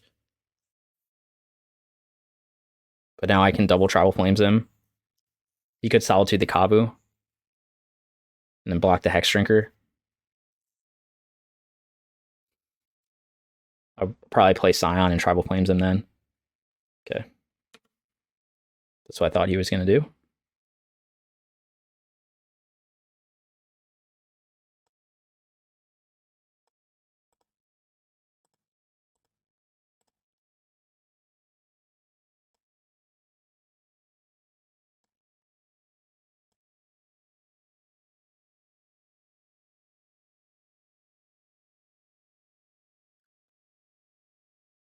I forgot about.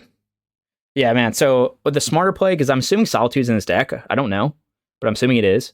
So I did not play that very well. I could pay the tax on here and then bolt him to not give him this card draw, which is probably what I want to do.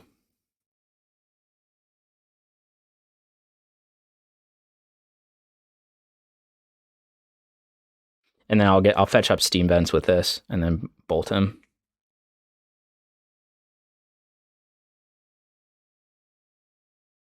I think that's the smarter play here. Take him to 2. Bolt him. The only issue with bolting him is you could Solitude one of these tokens and gain 1 life. Nah, we're going to just do this. Right, I'm not doing my math wrong. Yeah, he'll get a 2. Then I'll bolt him with Steam Vents, which I still have in the deck.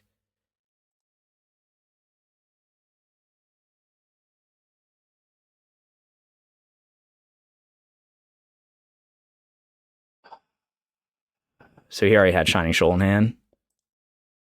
I forgot about that card. I guess maybe I should have played around that. So do I just lose now?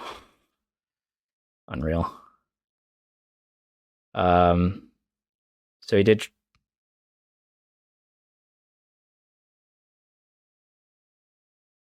Guess I just wait. Give another card draw. So he'd have to swing in. I could kill his Adeline right now. Or I could try to wait and but then he'll attack for 3, 4. No, I'm gonna kill it. I gotta then if I kill it now, I go to 4. I think we do it.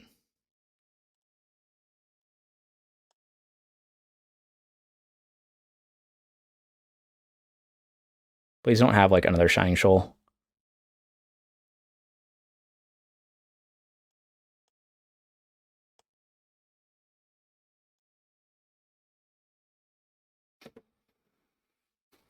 I don't know if he has any. I don't think he has any creatures with haste.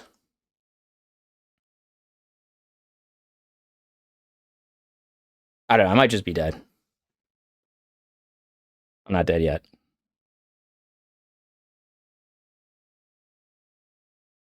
I mean, he could have Solitude in hand. No, he's only got 1 card.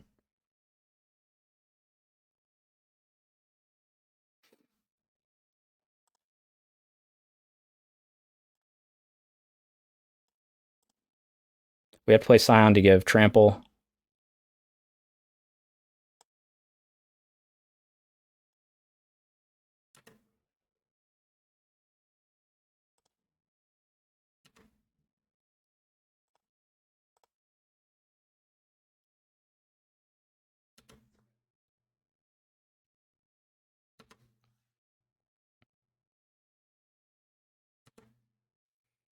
Okay, looks like we're gonna get through this game despite my punt there that like drew him an extra card and put him at 1 higher life than he should have been. So we dodged a bullet there. It's always good to win a game when you punt in it. So I guess you could draw Solitude here, but I didn't really have a way to play around it. If he drew a Solitude, then I just lose because he'll gain. No, he can't actually win with Solitude. He would need like double Solitude, Solitude to Solitude, and he still wouldn't win. He would need a Shining Shoal off the top. That'd be really sad. Okay, we got there. All right, this is the Weird Humans, Pitch Humans deck. He does have ways to kill enchantments, but I think I still have to use Chained here. We're going to use Misstep.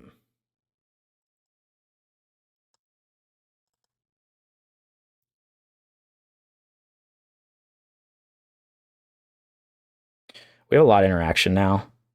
Because of Shining Shoal being annoying, I'm going to trim a little bit on Tribal Flames, plus we just brought in a bunch more interaction. I'm going to also trim on Stubby D because his deck is like mostly creatures. Obviously, he's got some non-creatures. I think the rest is fine. I don't think I need anything else here. This is like a matchup where Hexdrinker might actually be good because like if we get in a creature wall situation, I can just like pump it and make him bigger. He does have Solitude though, so it's a bit of a risk, but I think this is fine.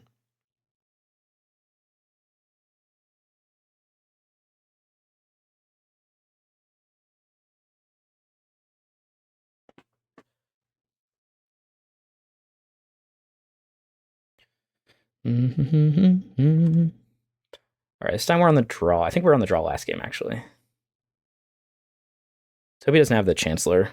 It's a really annoying card. I think we keep this. Pretty good hand. We're probably going to lead with turn 1 Monkey, even though we have the double Scion in hand because we got the Bolt. So if he like plays a blocker, I can just Bolt it and then hit him with Monkey still.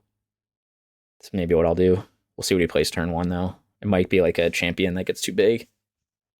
I think the chances are, yeah, I think I'm gonna still play Monkey turn 1. This is actually a pretty good hand. Obviously, I would like one of these to be like a 2-drop that's not Scion, but I could still draw into him. I got 2 turns too, 2 draw steps, so I could draw into a Kavu or a Brawler. But we have this interaction, which is good in like a creature-based deck, so we can target their like lords and big things and stuff. Opponent mulligan to 6, and they're keeping their 6. Cavern on human, you got it. Esper Sentinel. All right, we're just gonna go with Monkey here. Let me think for a second though. Red, white. Yeah.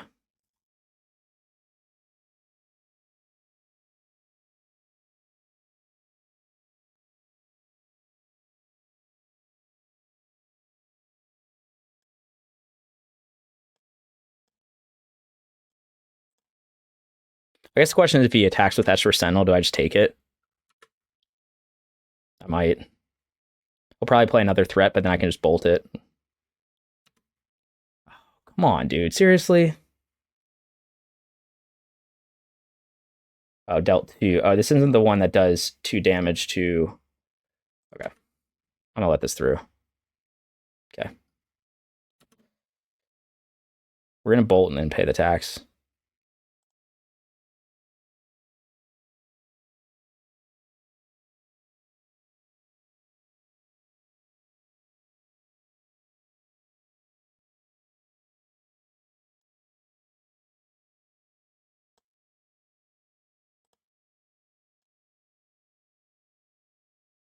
I guess you can tap this to do that, huh?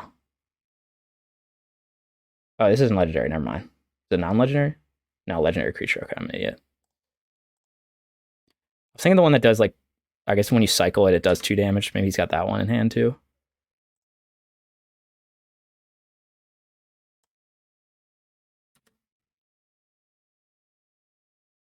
This is very suspicious. Yep. All right, well, he's had Shining Shoal both games, which is pretty handy. But I guess that's like a blowout for me. I don't know, he didn't draw a card at least. He got 2 cards in hand. Fortunately, I have a lot of interaction, but I can't... If I get another land, I'm in good shape. I don't know if it was... I don't think playing around that... I guess I could have, but... I don't know. Maybe I was supposed to play around that. Him holding up 2 mana is pretty suspicious, but I think his hand just sucks. Maybe I'm wrong. What do you exile? An Adeline. Does he have another one? Looks like it. Okay. Not in great shape now. I can get rid of Adeline with a chained. Or, no. Guess we're doing this.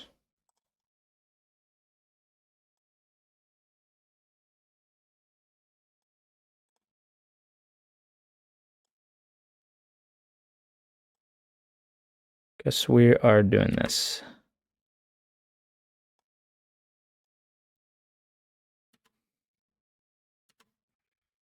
Got a lot of premium interaction. I just need a 5th land type to be able to play a creature.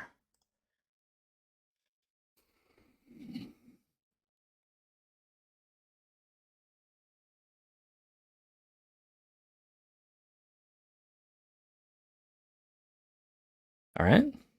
All right. Life total is under pressure, which is kind of a concern, but I suppose I can hold up Binding or Bolt here. I really need the 5th type, though, to play Scion, so I have to shock. And I want to hold up Binding and Bolt. So we'll go to 8. Or 7.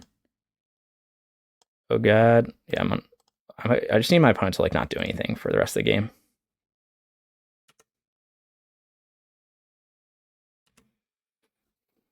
I obviously don't use this Binding unless I absolutely have to, because I don't want him to be able to draw any more cards. Because I think he just has a land in hand or something terrible. I mean, he'll draw a card here, but...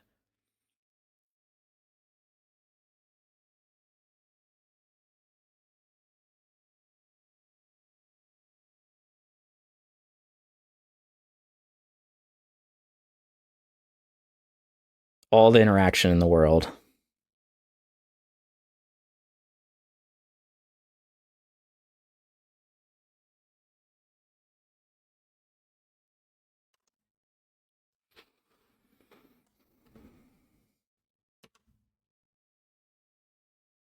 I think we're just going to keep his terrible cards in his hand. I don't want to draw him cards until I absolutely have to.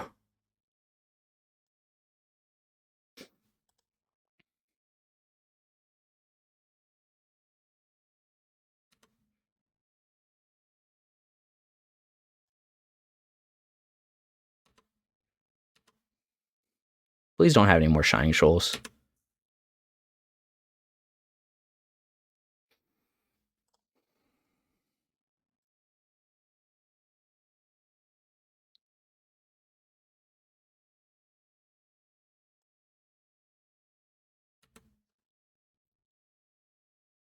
He's got 2 turn clock.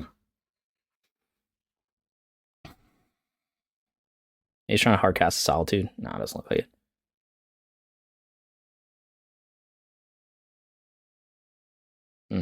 Probably need to bind that.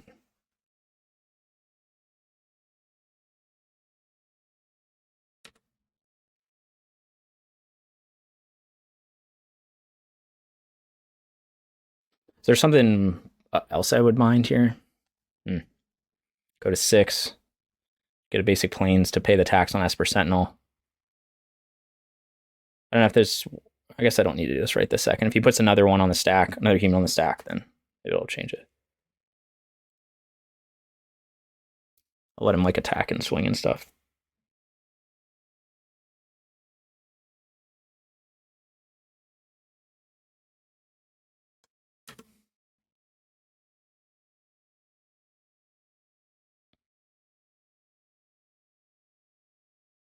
My lift total is very low, which is a concern. I can kill this Esper Sentinel.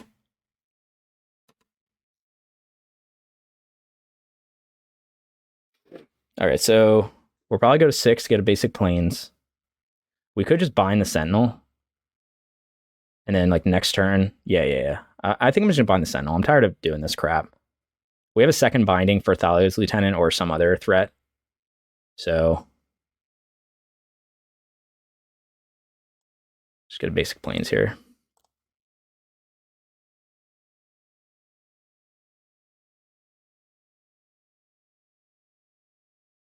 Solid, dude.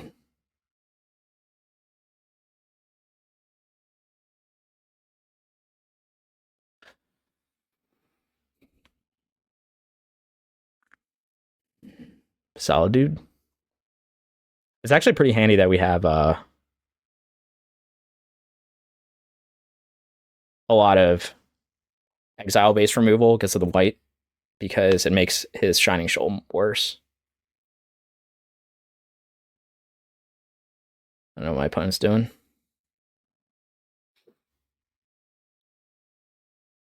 So I think this, I think what I do is I bind the Sentinel now because I'm tired of him drawing cards, and then I'll hold up the second binding in the Bolt for next turn, and I just have to swing for 8. I think that's what I do. And just go from there. What do we got going on here? Opponent is really thinking about what he wants to do now that I cracked this Windswept Heath. All right, we're in. Plains.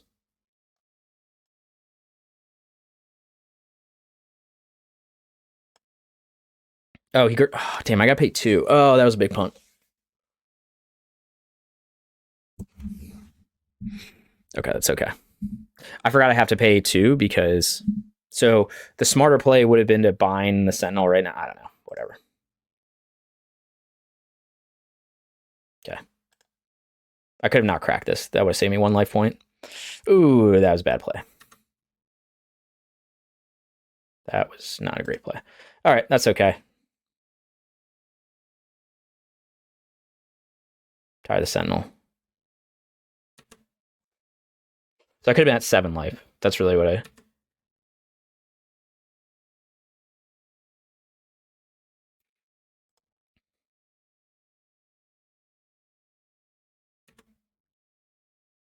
Brawler's actually a very good draw. See if he's got like a Solitude or something.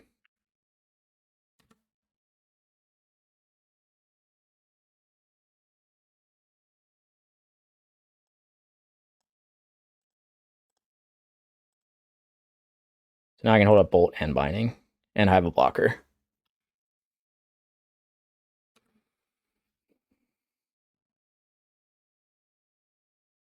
Yeah, I didn't want to have to draw a card there. That wasn't great.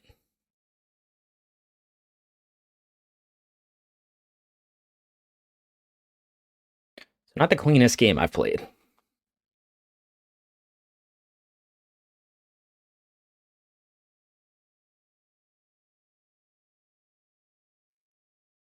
So I don't know how.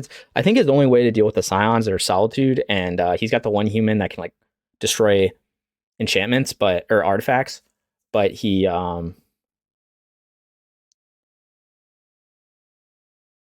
have enough land to do it.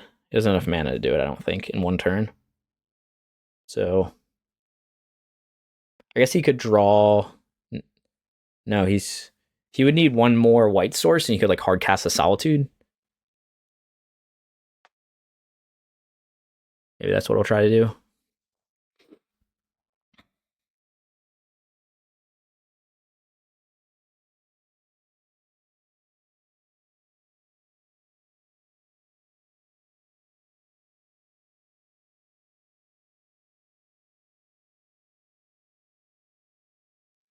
Should I bind the Lieutenant now? Sure.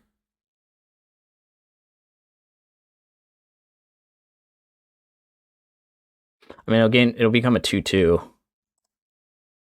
I could just wait. I feel like he might have another threat. Like, what would be worse than this? Like the Adeline? Adeline would be bad. I think we'll wait. Despite making Thales Lieutenant 2/2, I think I don't care. Oh, wait, what? Is it whenever another human enters the battlefield? Is this not... Oh.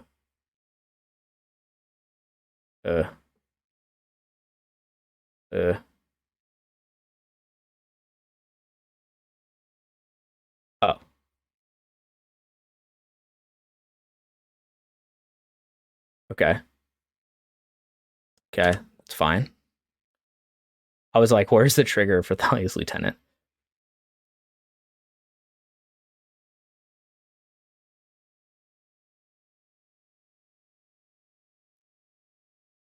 So I guess the question is, like, what's he had? He could beat me with another Shining Shoal in hand, and he, like, redirect the damage?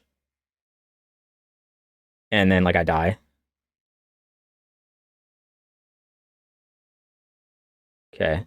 So, destroy target enchantment. So, he'll destroy Scion. His Thales Lieutenant will become a 3/3. So, I could bind the Lieutenant now.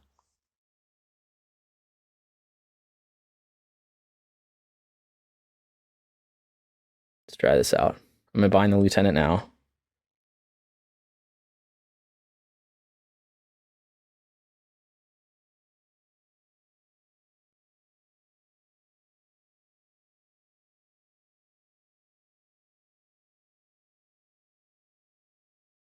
Oh, actually, that's stupid, because then you could pay 1 to get it back Do I care about that, though? I don't think I do. That means he's not targeting a Scion. But I guess he would pump everything, right? So it's an ETB. Oh, man, this was stupid. I should have waited. Nah, I guess he could have done it anyway, though. So let's see. I could take her, and he's going to pump everything again. That seems pretty bad for me, huh? Maybe I wasn't supposed to do it this way.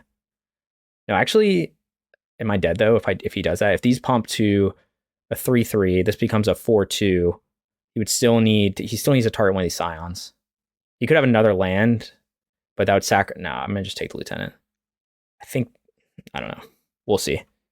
Maybe he'll mess up here. This is not the tightest game I've played, but this is a tricky matchup. So, got the Commando. He could do it. He could get his Thalia's Lieutenant back. But then he's going to have to be sure that he can kill me this turn.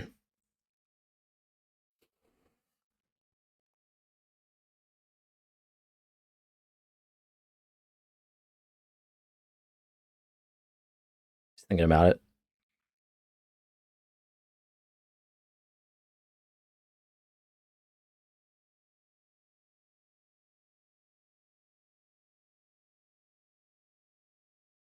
Yeah, I don't know if that was the correct sequence. Like, you could argue that I should keep that. But the issue is, if he pumps all his creatures he'll get the +1/+1 counter. So now I've at least forced him, like, if he destroys the Leyline Binding, then I don't know how he deals with the Scion. Unless he has he would have to have a Solitude, or trying to do, like, a Shining Shoal trick and, like, get me to... But I feel like if he was going to do a Shining Shoal trick, then he would have already done it. Well, let's see. He's about to play one card. Yeah. Okay. So he's going to get this back. He's going to pump his other creatures.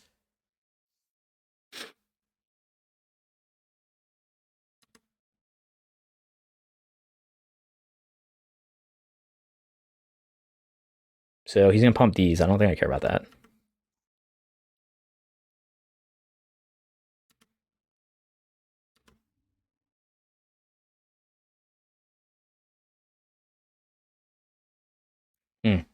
So I could trade with Brawler. I could let it through. I think I just let this through. I'm trying to think of how he kills me. He's got to have, like, a Solitude in hand or something. But I have Bolt.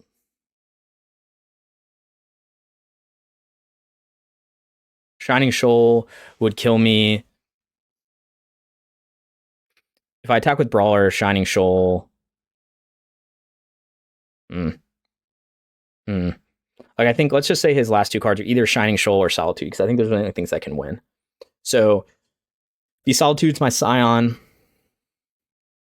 Say it's 9. So right now I have 8 plus 13. He could Solitude the Scion, take 4.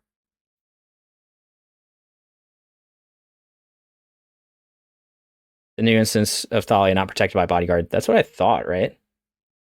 Because it's choose another creature you control. The thing is, it still says Thalia's Lieutenant. But I don't care that much about this Thalia right now. The thing is, like, I'm just trying to think of how I don't lose to Shining Shoal.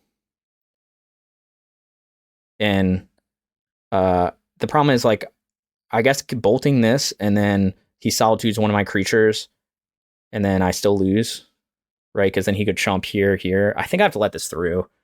I don't know. If he's got Shining Shoal, I don't know how I beat it. I think we just let this through. It's very close, though. I don't think trading Brawler makes sense, because I think he has a Solitude in hand.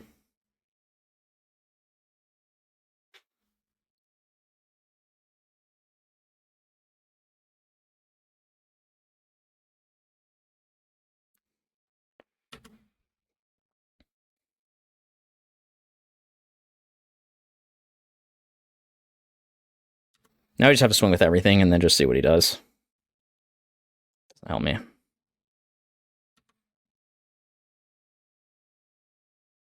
If he has the Shining Shoal, I think it's over anyway. If he has Solitude, then it's not over. Please don't Shining Shoal me.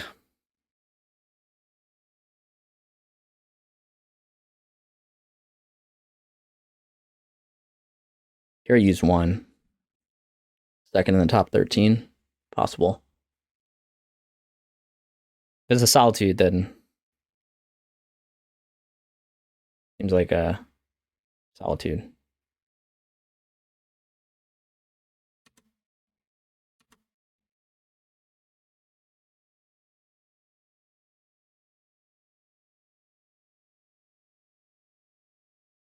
Oh, come on, man.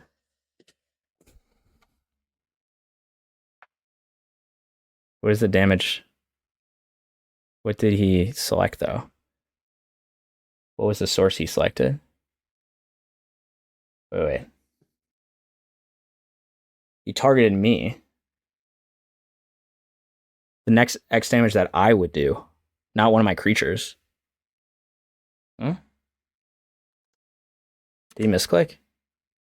Am I misunderstanding something? Oh, he did target Scion. It just didn't show. That's no. I mean, I don't think, again, I don't think I could have beaten the Shining Shoal, unfortunately. Like, so this will go to damage. Is there a way for me to simultaneously to tie this? Next 3 damage that be dealt to you or creature you control by Scion of Draco will get redirected. So 5. So I think, actually, wait, I think this is going to be a tie. Because if I do this, right, it'll happen all at the damage step. So I'll do 5 to him. He'll do 3 to me, and then it'll be a tie.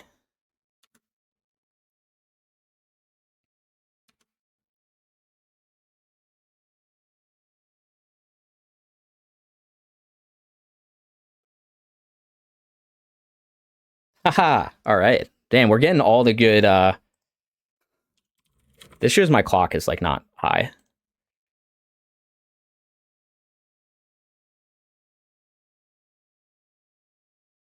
Hold on, I got come on. How often do you get a tie in MTGO? Wait, this is annoying. Get out here.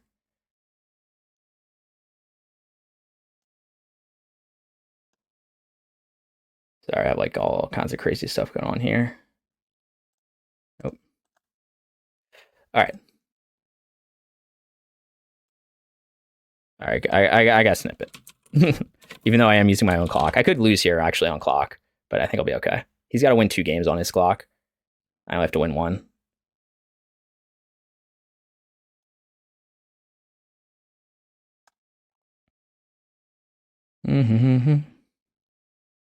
It's not what I wanted. Not what I wanted. All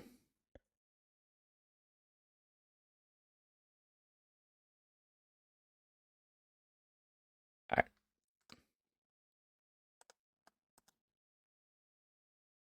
Maybe I was using my sideboarding clock, not my actual game clock. All right, well, you guys are getting to see it all. Not often you get to see a tie.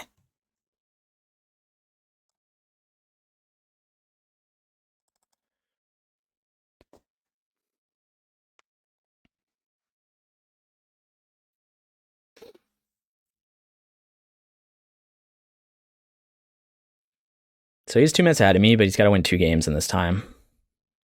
I only have to win 1 game.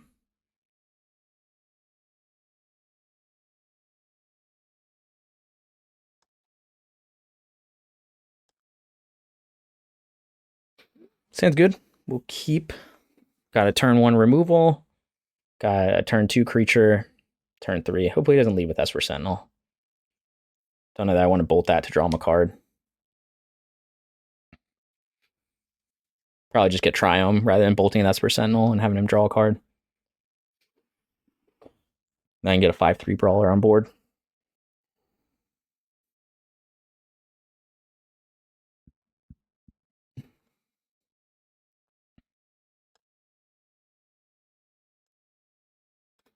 Yeah, I guess put in the comments if you guys have ever tied on MTGO. I think that was my first tie. I think I've seen it before. You know, maybe I had 1 tie against Burn before with Deflecting Palm. Or 1 draw. Really what it is. But yeah. If you're in those situations, yeah, first I've seen. It's not very common. But that's like it's actually the first person to win 2 games and not the first person is who wins a match. So that's how it says, like, oh, it's a draw, and then ooh, Misstep is actually good here. And he got a champion. All right, that's fine. So I'm probably gonna do red, blue, green, white, maybe. Let me think of what I have in here. Kind of want red and blue on separate though. Green, blue, red, white. Green, blue, red, white is probably what I'll do. See what it does here. Plays another 1-drop, I can misstep it, or I can just kill this. I have to kill the champion. The champion's gonna get big, so I kind of want to kill the champion.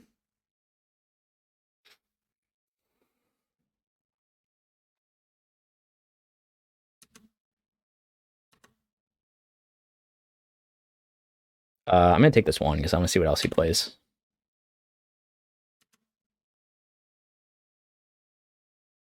Mutavault. Suspicious Shining Shoal. He's got it. Red, white, green, blue. Yeah, sure.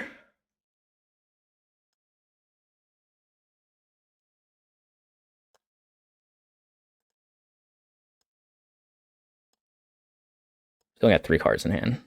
Come on, guy. Just trying to tap. Just trying to tap here. He doesn't have it. Oh, even better draw.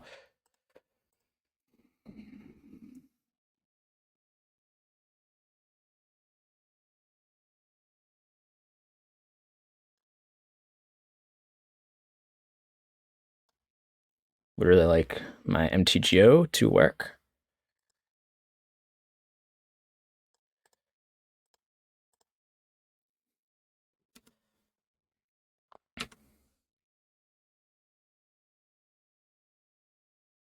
Need to yield more.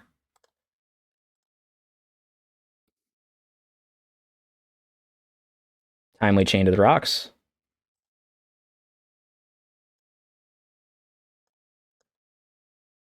I think I want to do this before combat.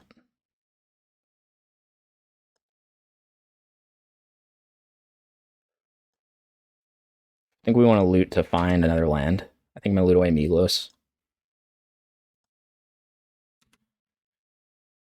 Could also loot away Misstep. Might be a smarter move. I don't think the Migloz can be relevant. Hexy boy. Question is, do I want to hold up Stub or do I want to... No, I'm just playing another threat. I don't know what he has. I mean, he's just going to play another creature. I am under 5 minutes, but I think I can do this. Unfortunately, my MTGO... Yes! Let's go. Okay. All right, we got there. I want to see if it shows up in my record as a draw. Or as 1 draw. Turn to details. Oh, yeah, baby. Oh, yeah. Oh, we were the last game going. Oh, man. All right, I'm going to keep the other one, though. I think the other one's more funny.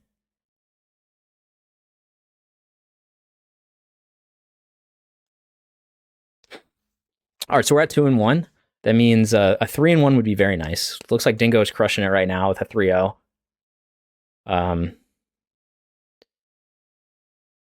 That's good for him. I wonder what he's on today. I don't know. Has anyone else in the chat checked out his stream for what he's playing today, if it's scam or something else?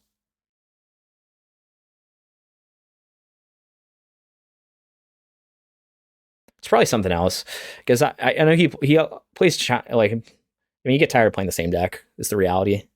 And it doesn't make for like the best content. I mean, it can, because like, you know, people have like niche decks where, oh, he's on elementals. Okay, yeah. Yeah, I think you got to play like a variety of decks or else people lose their minds. But there is definitely a balance between like, it's interesting like being a competitive player versus being a streamer. Like there is obviously overlap, but the reality is, as like a lot of competitive players, like you're gonna have your like specialty deck or whatever, assuming you're playing, you know, constructed and stuff, and you're just gonna jam that deck a ton. So like that doesn't, if you're doing like actual testing, it doesn't really make for the best content. But on the other hand, like you have to get better with your deck. And like this case, I'm doing testing because I've got an RCQ on Saturday, you know, like a paper one. So I'm trying to evaluate, hey, is Hexdrinker actually good? And I'm trying to get some more matches in. And plus it's the new qualifying season, so I can get qualifying points from prelim. So hopefully we can win this 3rd match, and 3-1 is pretty solid. But we'll see.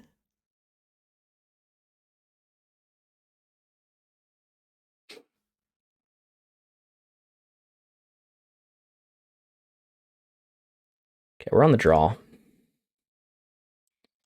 Isn't where I want to be, but think we just send it. Or just, hey, the wall of Nacatls and Hexdrinkers worked before, so what could go wrong?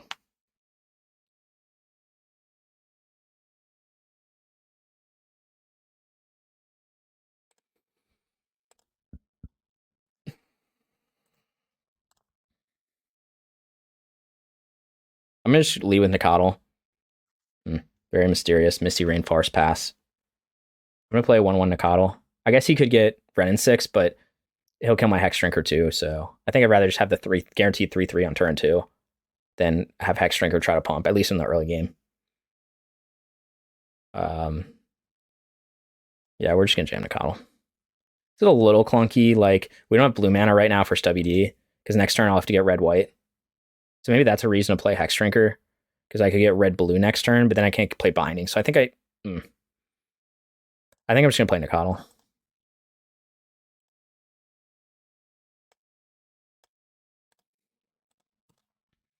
Opponent could just be on like Murktide or something. I feel like don't play Misty. He's probably like Rhinos. Oh wait, you got a companion. I probably should pay attention to that, huh? I can get Ren 6'd. Oh god, blue-white control. Yeah, blue-white control. Okay. Not Ren 6 though. Is he realizing he can't cast Ren 6? Prismatic Ending? Mysterious. Very mysterious.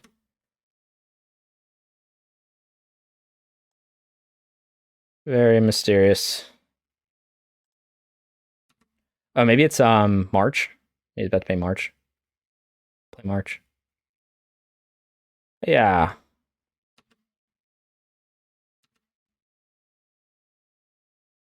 The real sauce could be to hold up Stub for Teferi, but I think I just gotta play threats. Right? Right? Deal damage while I can.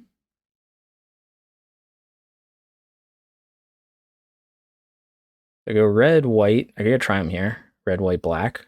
There's no scenario where I need double black, though.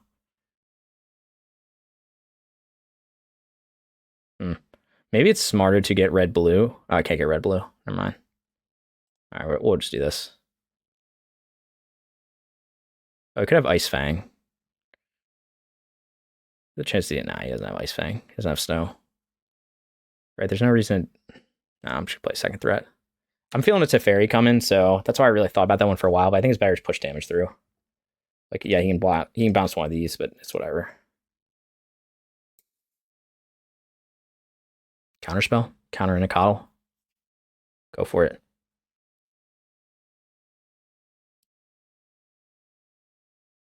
Yep. Feeling a Teferi. You guys feeling a Teferi? Oh, no Teferi. Good for me. Chalice on 1. Bit problematic with this hand, but not so much because I have Leyline Binding. Migloz.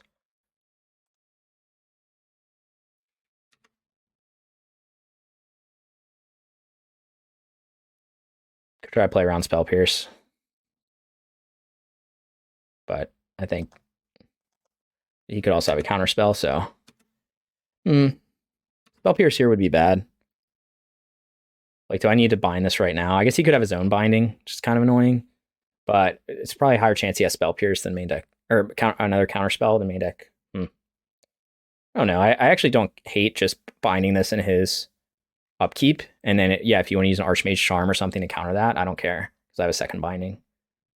We're going to do that. I just want to mess up his next turn. Or I could wait till he taps out here.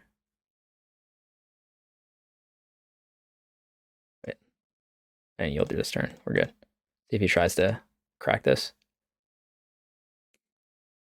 Then I'll do it.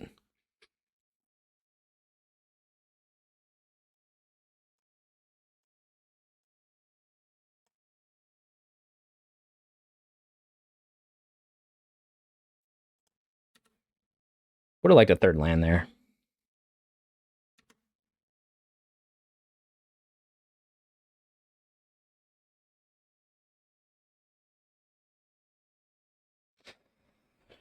I'm feeling like my binding is going to get binded, but that's okay. I have another binding to bind the binding to bind. It's fine. Let's see what he does here. Prismatic Ending. Interesting. Okay, got 5 types. Do we just jam Migloz into a counterspell? Probably not. Get Hexy Boy out here. Hexy Boy.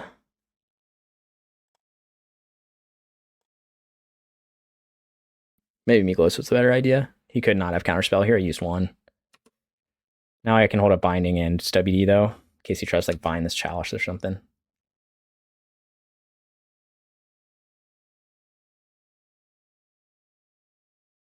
Blue-green. Do I care about this? So I could bind this. Like, I think he thinks I really care about this. I could just bind this, but then you could have another binding. Oh, I can't stub this because he can pay 1. Okay. It's fine.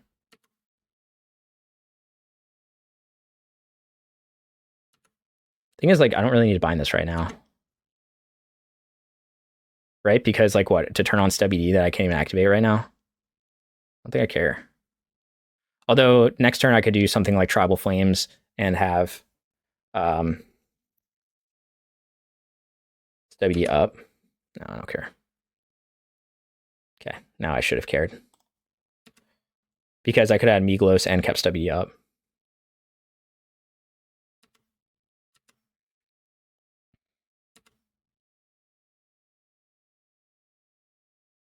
I guess I should play around. So I got 1 land.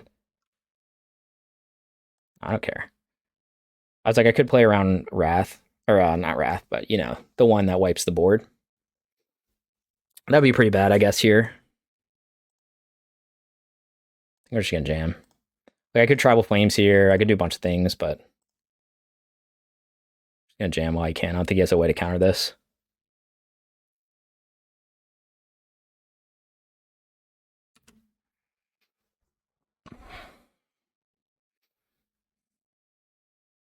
If he goes another binding, I'll probably just bind it.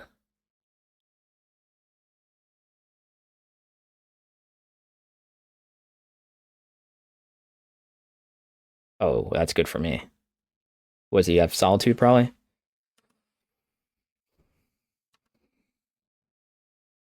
I think it's second. So I got blue, I got white. Yep. Here's gonna do something like that.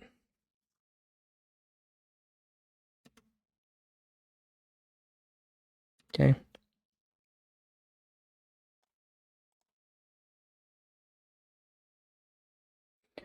So I want a second red source. Do I want a second white source, though? No, I think a second red and blue will do it.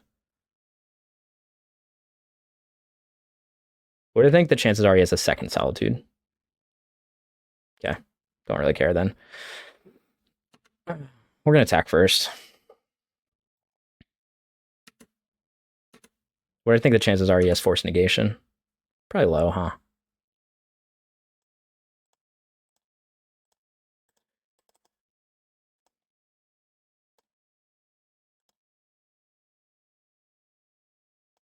I mean, I guess if you have Force, you have Force, but most control decks aren't main decking it.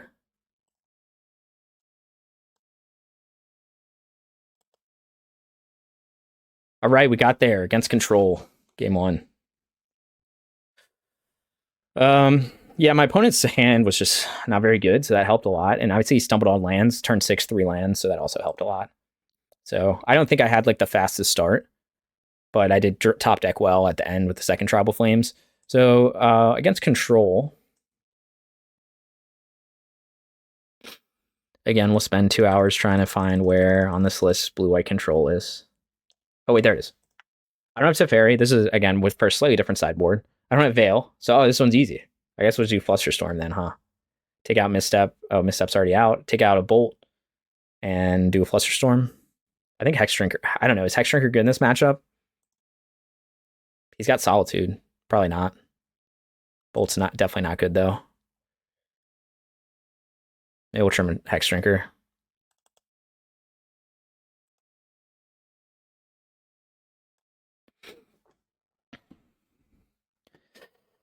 All right. Against control, whatever. This is the matches that everyone wants to see. And everyone loves watching someone play against blue-white control. No, I think I hate playing against Omnath more, honestly. Blue-white control is kind of like, with this deck, like, you're just kind of jam your threats and pray. That's pretty much how this game goes. This hand's a little risky on the draw, but I think I keep it. The problem is if like there's a big risk that I just play Savai Triome and then turn 2 he just holds up counterspell, but it's got threats, it's got interaction. I think I just have to keep and hope I draw another fetch land so that I can go Hexdrinker into Kavu.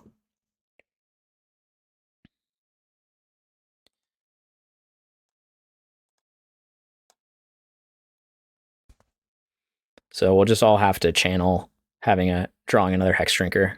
Or sorry, drawing a fetch land turn 1. Not a fetch land.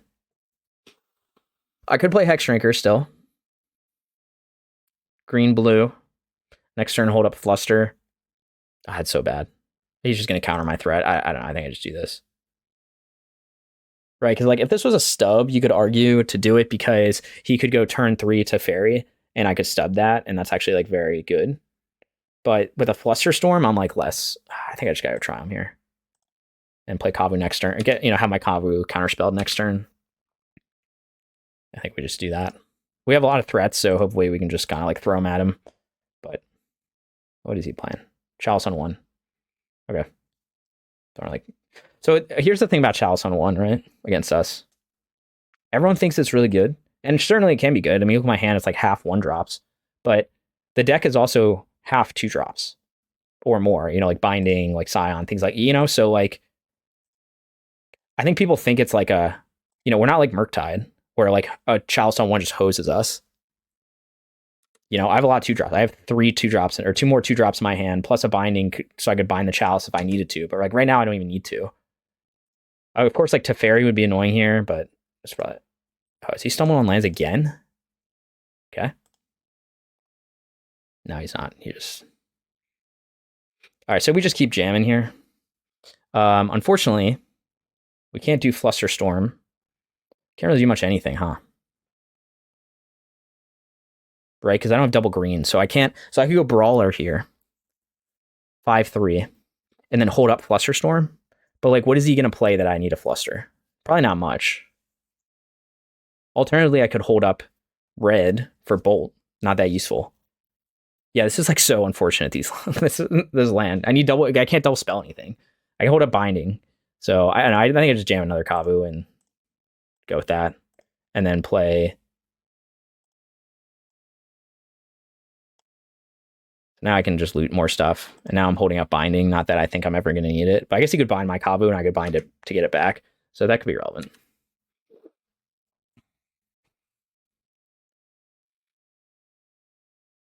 It's not exactly where we want to be at. I mean, we're like turn 4. We haven't done any damage yet, but we're on the draw. It happens. Very mysterious. Very mysterious. Open mana. What could it be? Temple Garden. Is that good? Do I play that? Do I loot that? Do I loot away Flusterstorm? I don't think I want to loot that. I could loot away the Bolt. Could loot away the Hexdrinker. We want to keep a lot of threats.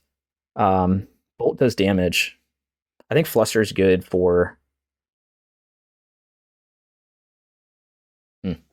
I could place more stuff to try to turn on the. To try to up the storm count in case he goes with something and I can Fluster it. But what would he have? That's the instant speed. He probably just had. No, we're just gonna attack first. I want this land because I need it to cast my spells. So I think maybe I loot Hexdrinker. Like, what's the scenario that I go that I actually play Hexdrinker here? Because I mean, I'm gonna get blown out by. I don't know that I would even play Hexdrinker just because I don't want to get completely owned by. I don't know. It's tough. I think I want Binding. I think I kind of want all these. Well, could say to get rid of Fluster. Could say to get rid of Bolt. Maybe Bolt's like the least useful here. We're gonna get rid of Bolt. No, wait, that's not how we're doing it. Maybe it's not correct to get rid of Bolt, but I'll go wide, and if I get blown out, I get kind of blown out, and you just kind of have to play the game. Okay, another Brawler is interesting. Now it's less likely we'll get blown out.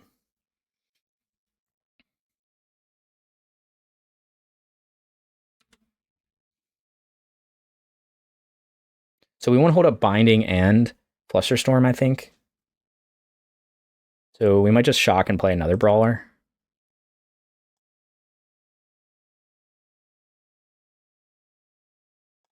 Something like this.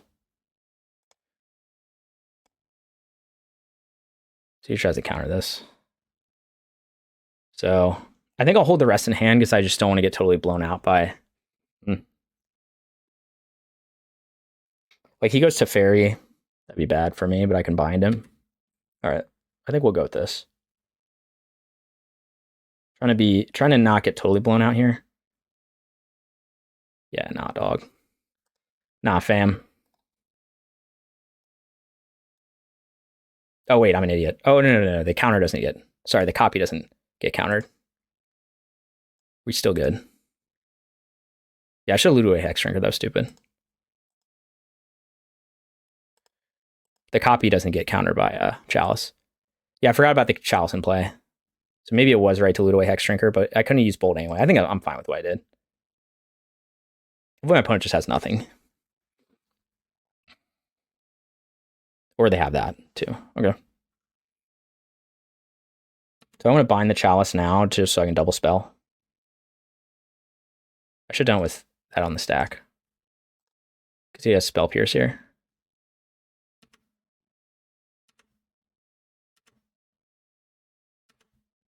Okay, so this is good. We didn't overextend ourselves.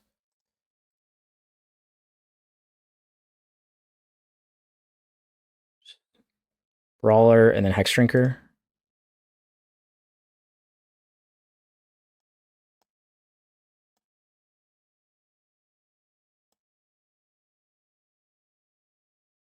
We'll do the thing with the stuff.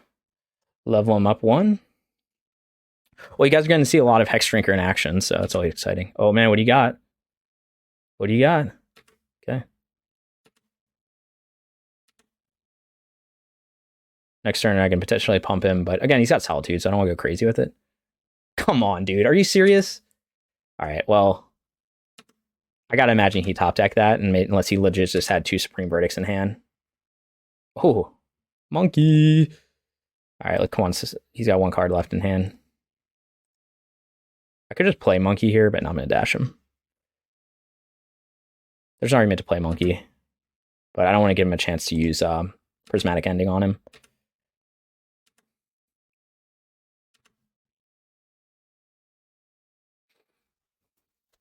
So here are my options. I can go Tribal Flames him right now. He's like tapped out. He'll go to 7. I can grab Jegantha, but then I can't like dash monkey next turn. I can't double spell. Like, is grabbing Jegantha that good here? I guess if I draw a land, I can jam Jegantha. Or should I just like resolve the Tribal Flames while I can? He's only got 1 card in hand. I guess either way I have to burn the treasure to do it. So maybe I do grab Jegantha. But then it's like, what am I going to do next turn? The same thing, dash Ragavan. He's going to like have a Solitude or something. Be at 7. I think we grab Jegantha here. It's close though. It's very close. We're just going to have to hope that he doesn't top deck good stuff. Got 1 card in hand. Like, his card's not... Let's hope it's not like Jace or something. That'd be so bad for me. Okay, land is good for me, though. Shark Typhoon. Okay, that's interesting. It's his last card. Shark Typhoon, I guess, would be annoying.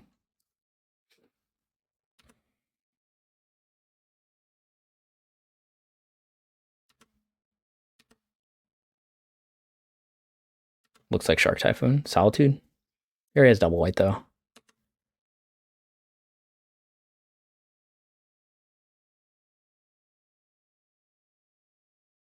Shark Typhoon, 3/3. All right, well, that's what it was. I didn't play around it, but I have 2 Tribal Flames in hand. I don't know. I think I was still correct to do that. He had to literally have only that. Okay, well, now we might lose this game. If I draw another red source, we could potentially win. He's got one card in hand. Still got one card in hand. If maybe it's a counterspell or something.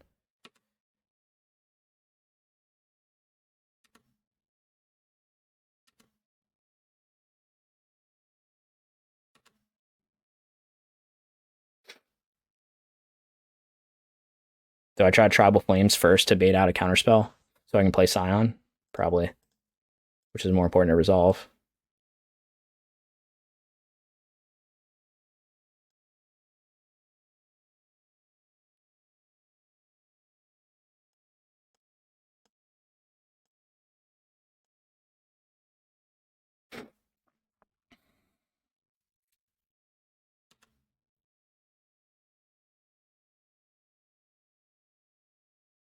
Okay, so he had a solid. All right. Well, we might be losing this game, unfortunately.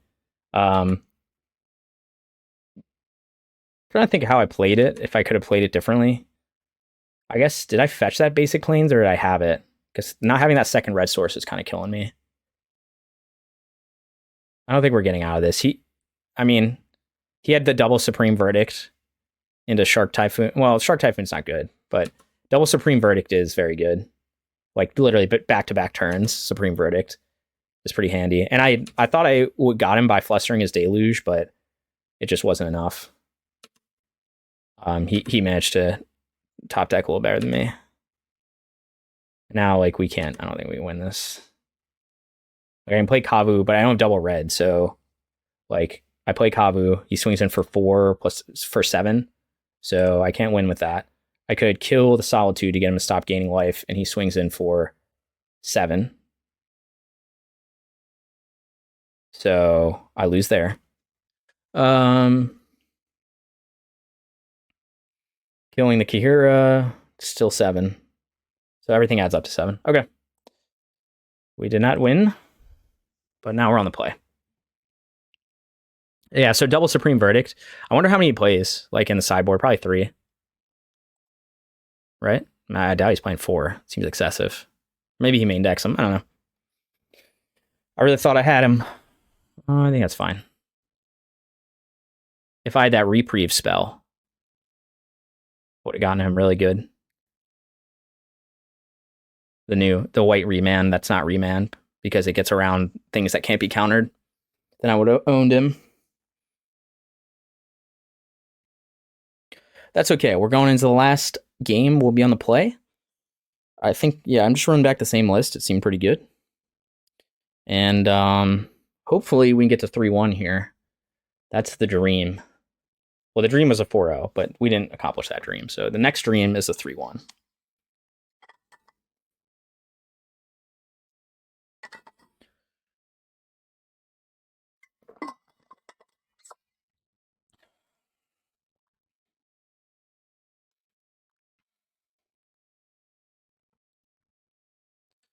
See what we got. So we're against control, like most matchups. We're just looking for an aggressive hand. Like if I just have a 1-drop and a 2-drop, then I'm in a very good position. Because we want to just kind of like outrace his early removal. So this is not it. But if I had a second land, I'd keep this, but do not. We keep this. We put back maybe a Tribal Flames. Maybe I supposed to put back a Flusterstorm. I don't know. This is okay. It's obviously I want a double. I wanted a 1-drop, but I did not get it. But I think I still have to keep this because Kavu's so good. Obviously, there's a chance that he just goes like turn 2 Prismatic Ending, turn 3 Teferi, and I just get like I just lose. But that's such his life.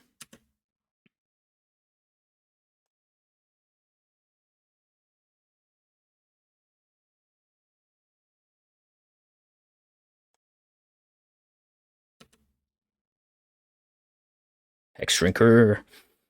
All right, time for our Kavu to eat either a Binding or a Prismatic Ending.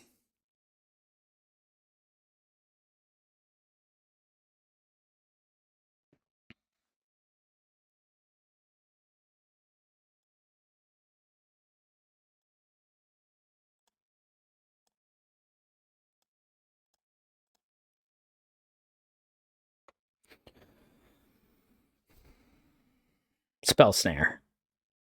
That'd be annoying. Could be it. No.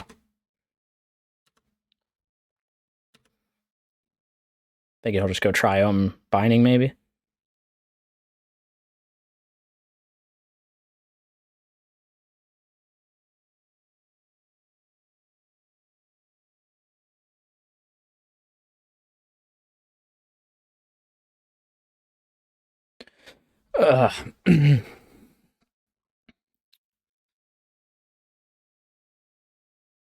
Binding? No, it's not Binding. Prismatic Ending, yeah. Aether Gust. If I draw a land, I can double spell. I think I bottom this. Aether Gust is annoying. So I'm trying to draw a land here, so I go Hexdrinker and Kavu. And there's the land.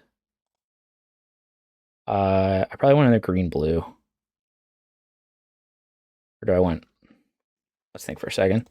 So I want a second... I probably want a second red source, a second blue source, but I can't get that, so...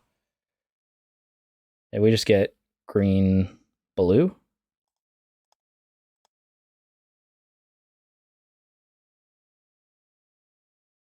Or we could get green-white. No, I'll get green-blue, I guess.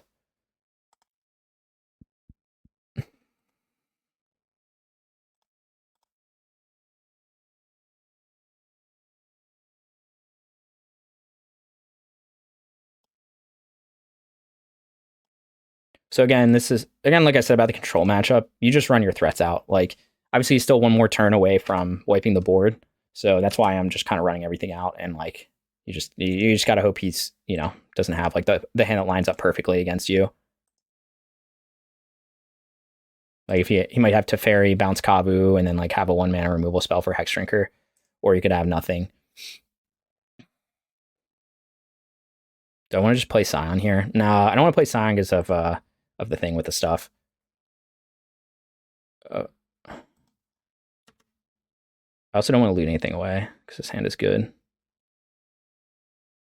Could argue to Tribal Flames first, but we'll see what he does.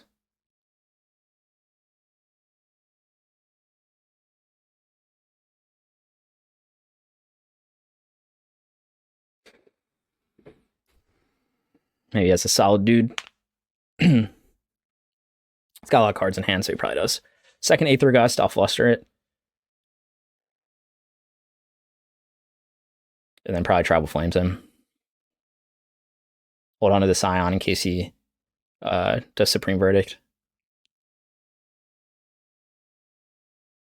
I think we're just going to exile a card from the graveyard. I like my hand. Does nice things.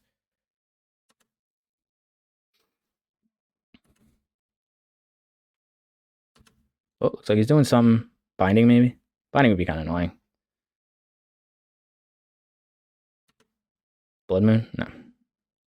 It's not binding. Got a basic island.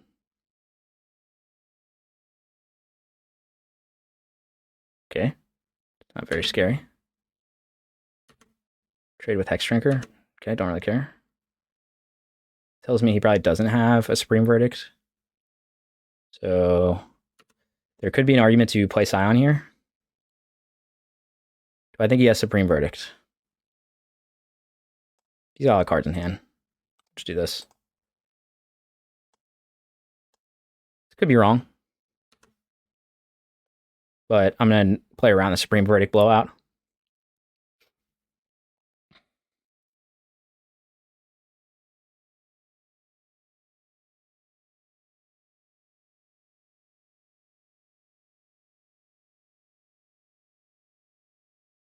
So if I fluster this, so he's playing around Flusterstorm. Just smart, right? Because if I fluster this, he has to pay 2 mana.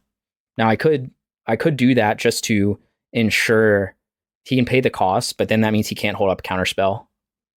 Which could be worthwhile. Because like otherwise he could just hold up Counterspell here. I guess I could fluster it next turn though. So it doesn't really get me anywhere, huh?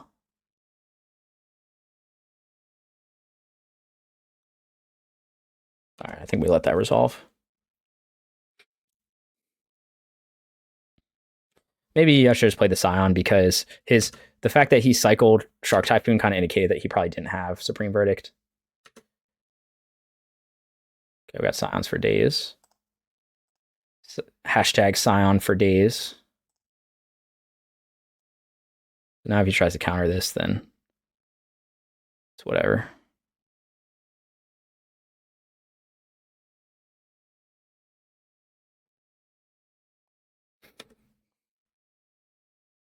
Maybe he's just going to keep playing around Flusterstorm.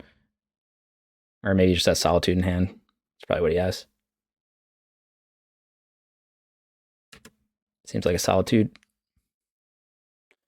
Or Teferi maybe, hero of whatever he is. Solitude. Okay. I mean, we might not win this game. Like, again, control versus kind of like aggro tempo decks like isn't generally a great matchup. But why did he do that on his turn? Kind of weird, right? Do I want to hold up Flusterstorm or do I want to just play Monkey? I want to just play Monkey. At this point, he's got so much mana to pay for Flusterstorm. If he wants to Wrath himself, then that's fine. First strike, Monkey.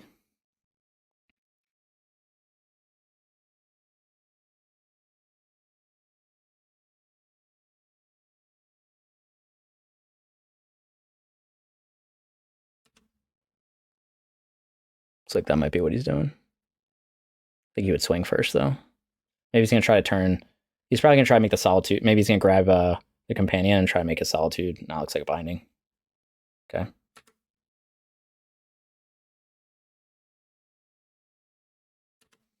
Did you have a second removal spell for Monkey? Then I'm just getting like dunked on. Looks like what it is, yeah. Aether Gust again. Chalice on 1. Okay.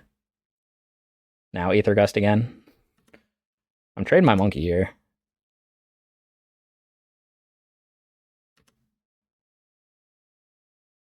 Wow, I got Flusters for days. Fortunately, not much else. Turn 7, 3 lands. I guess we just drew a lot of gas, so that's like a good problem to have. But I don't think we're winning this. I mean, we could win this game. We're kind of in top deck mode. I think we just grab Jegantha here. But like we're so far away from casting, like we're just gonna as soon as he gets anything that's like card draw related down, then I'm just like it's over. We're turn 7.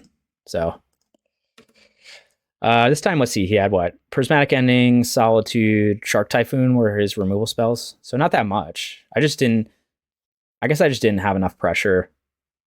Like Aether Gust is really annoying against us. Oh, why is that not there? Why is it exiled? Was that last game he used Aether Gust? Why is he? Okay, he's obviously holding up Shark Typhoon or something, or Counterspell, I guess. Okay, it's very helpful. Oh man, losing a control, I hate it.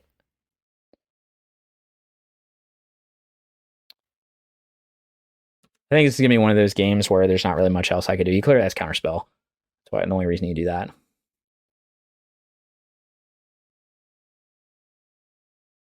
Kahira. Yeah, I think this is going to be one of those games where like I don't know that there was... I'm trying to think of like my lines, and I just think his hand lined up well against mine.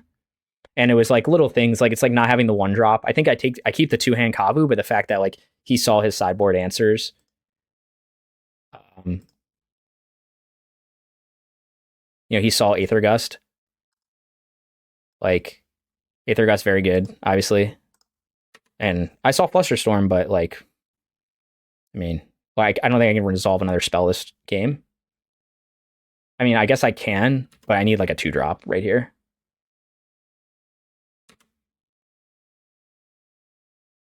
Like, what, I just jammed Jegantha and a counterspell? I guess that's what we do at this point.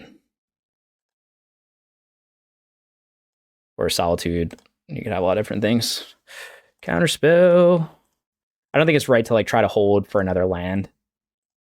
You know, to play Flusterstorm. I think you just do it.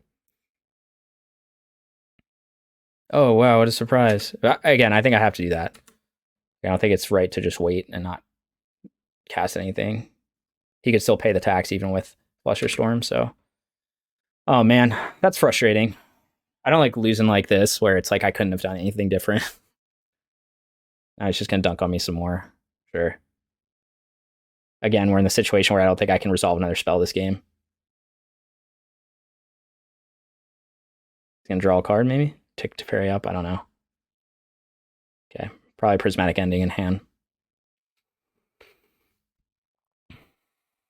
We're gonna main phase this to try to get something I can cast.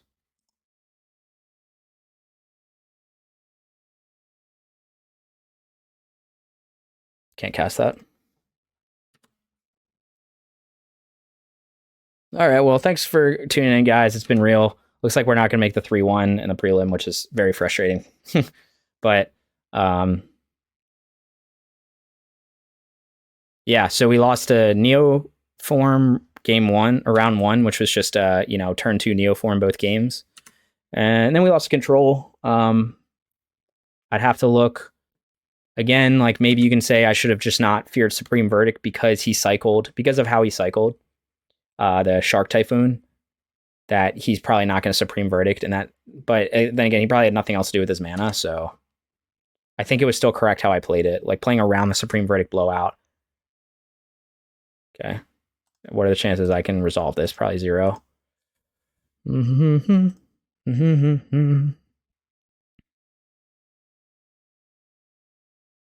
Yep. I could make him use his mana, but he's got mana to pay it, so. Oh, sorry, I can't because it's Fairy. I'm an idiot.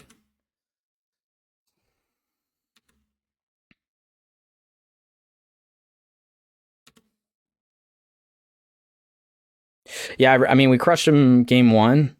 Game 2, he had back-to-back Supreme Verdicts, which was tough. And then game 3, he just, I don't know. I don't really know. He just got like, I just didn't quite have enough pressure early. And then I don't know. He just got, I mean, it's turn 11 versus control. And this deck wins on turn 4. So I think usually this matchup's, I don't know. It's whatever. It's control versus like an aggro deck. Not the best matchup. And we're just not drawing. Okay.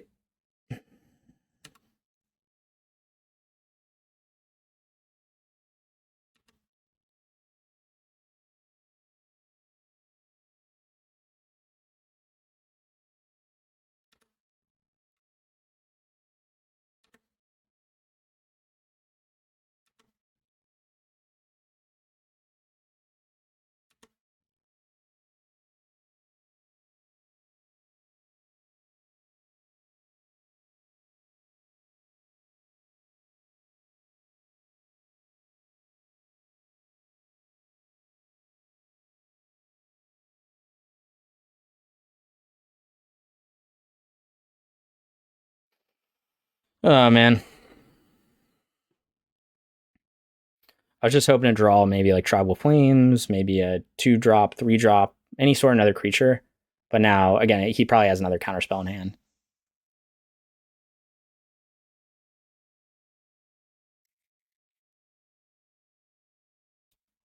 So I need a 2-drop that I can resolve, or a 3-drop. But he probably has another counterspell. He's got 4 cards in hand. He's only used 2 counterspells. Or he's got a Binding, Solitude, like so many things he could have. Okay, we'll give it a shot.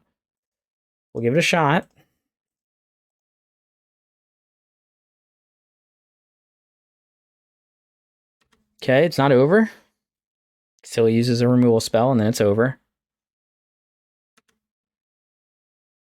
Oh, I guess you can just Teferi bounce. Never mind, it's over anyway. And there's another Solitude. Oh, Prismatic Ending. Okay.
All right, yeah. So my opponent said he plays 3 verdicts in the deck, so he had 2 in the top 13. Is what it is. All right, so we went 2 and 2. So let's see what I won with my 2 and 2. MTGO, don't die. I definitely could have played better. Like we ended up winning against humans, but like that was a game that I did not play very well. So that very could have easily been a loss. I got 10 QPs from this, 150 play points. I think this cost 20 or 200 play points. So I lost basically $5 plus a treasure chest is worth like $2.50. So I lost $2.50, but I gained 10 qualifier points. So what do you value the qualifier points at? Put it in the chat. I have no idea. Oh, man.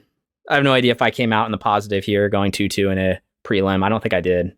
It's very close, though. It's very close to even, right? Because, like, I guess there are certain events where you can pay, like, 30 qualifier points instead of paying, like, I don't know. Like, some events I think are, like, 30 play points, 300 play points, or 30 QPs. So in that sense, you could be like, okay, well, a qualifier point is worth the same as, like, 10 play points. Or 10 qualifier points. Each one's worth basically 10 play points, which would be like $1, right? If you're talking about US dollars. Yeah, so maybe I came out slightly ahead.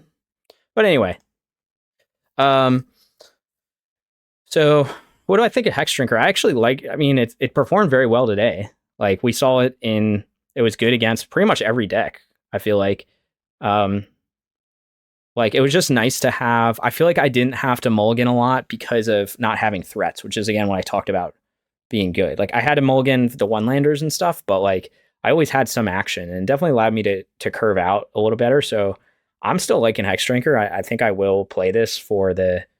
for my RCQ this weekend. I'll probably play this exact list, actually.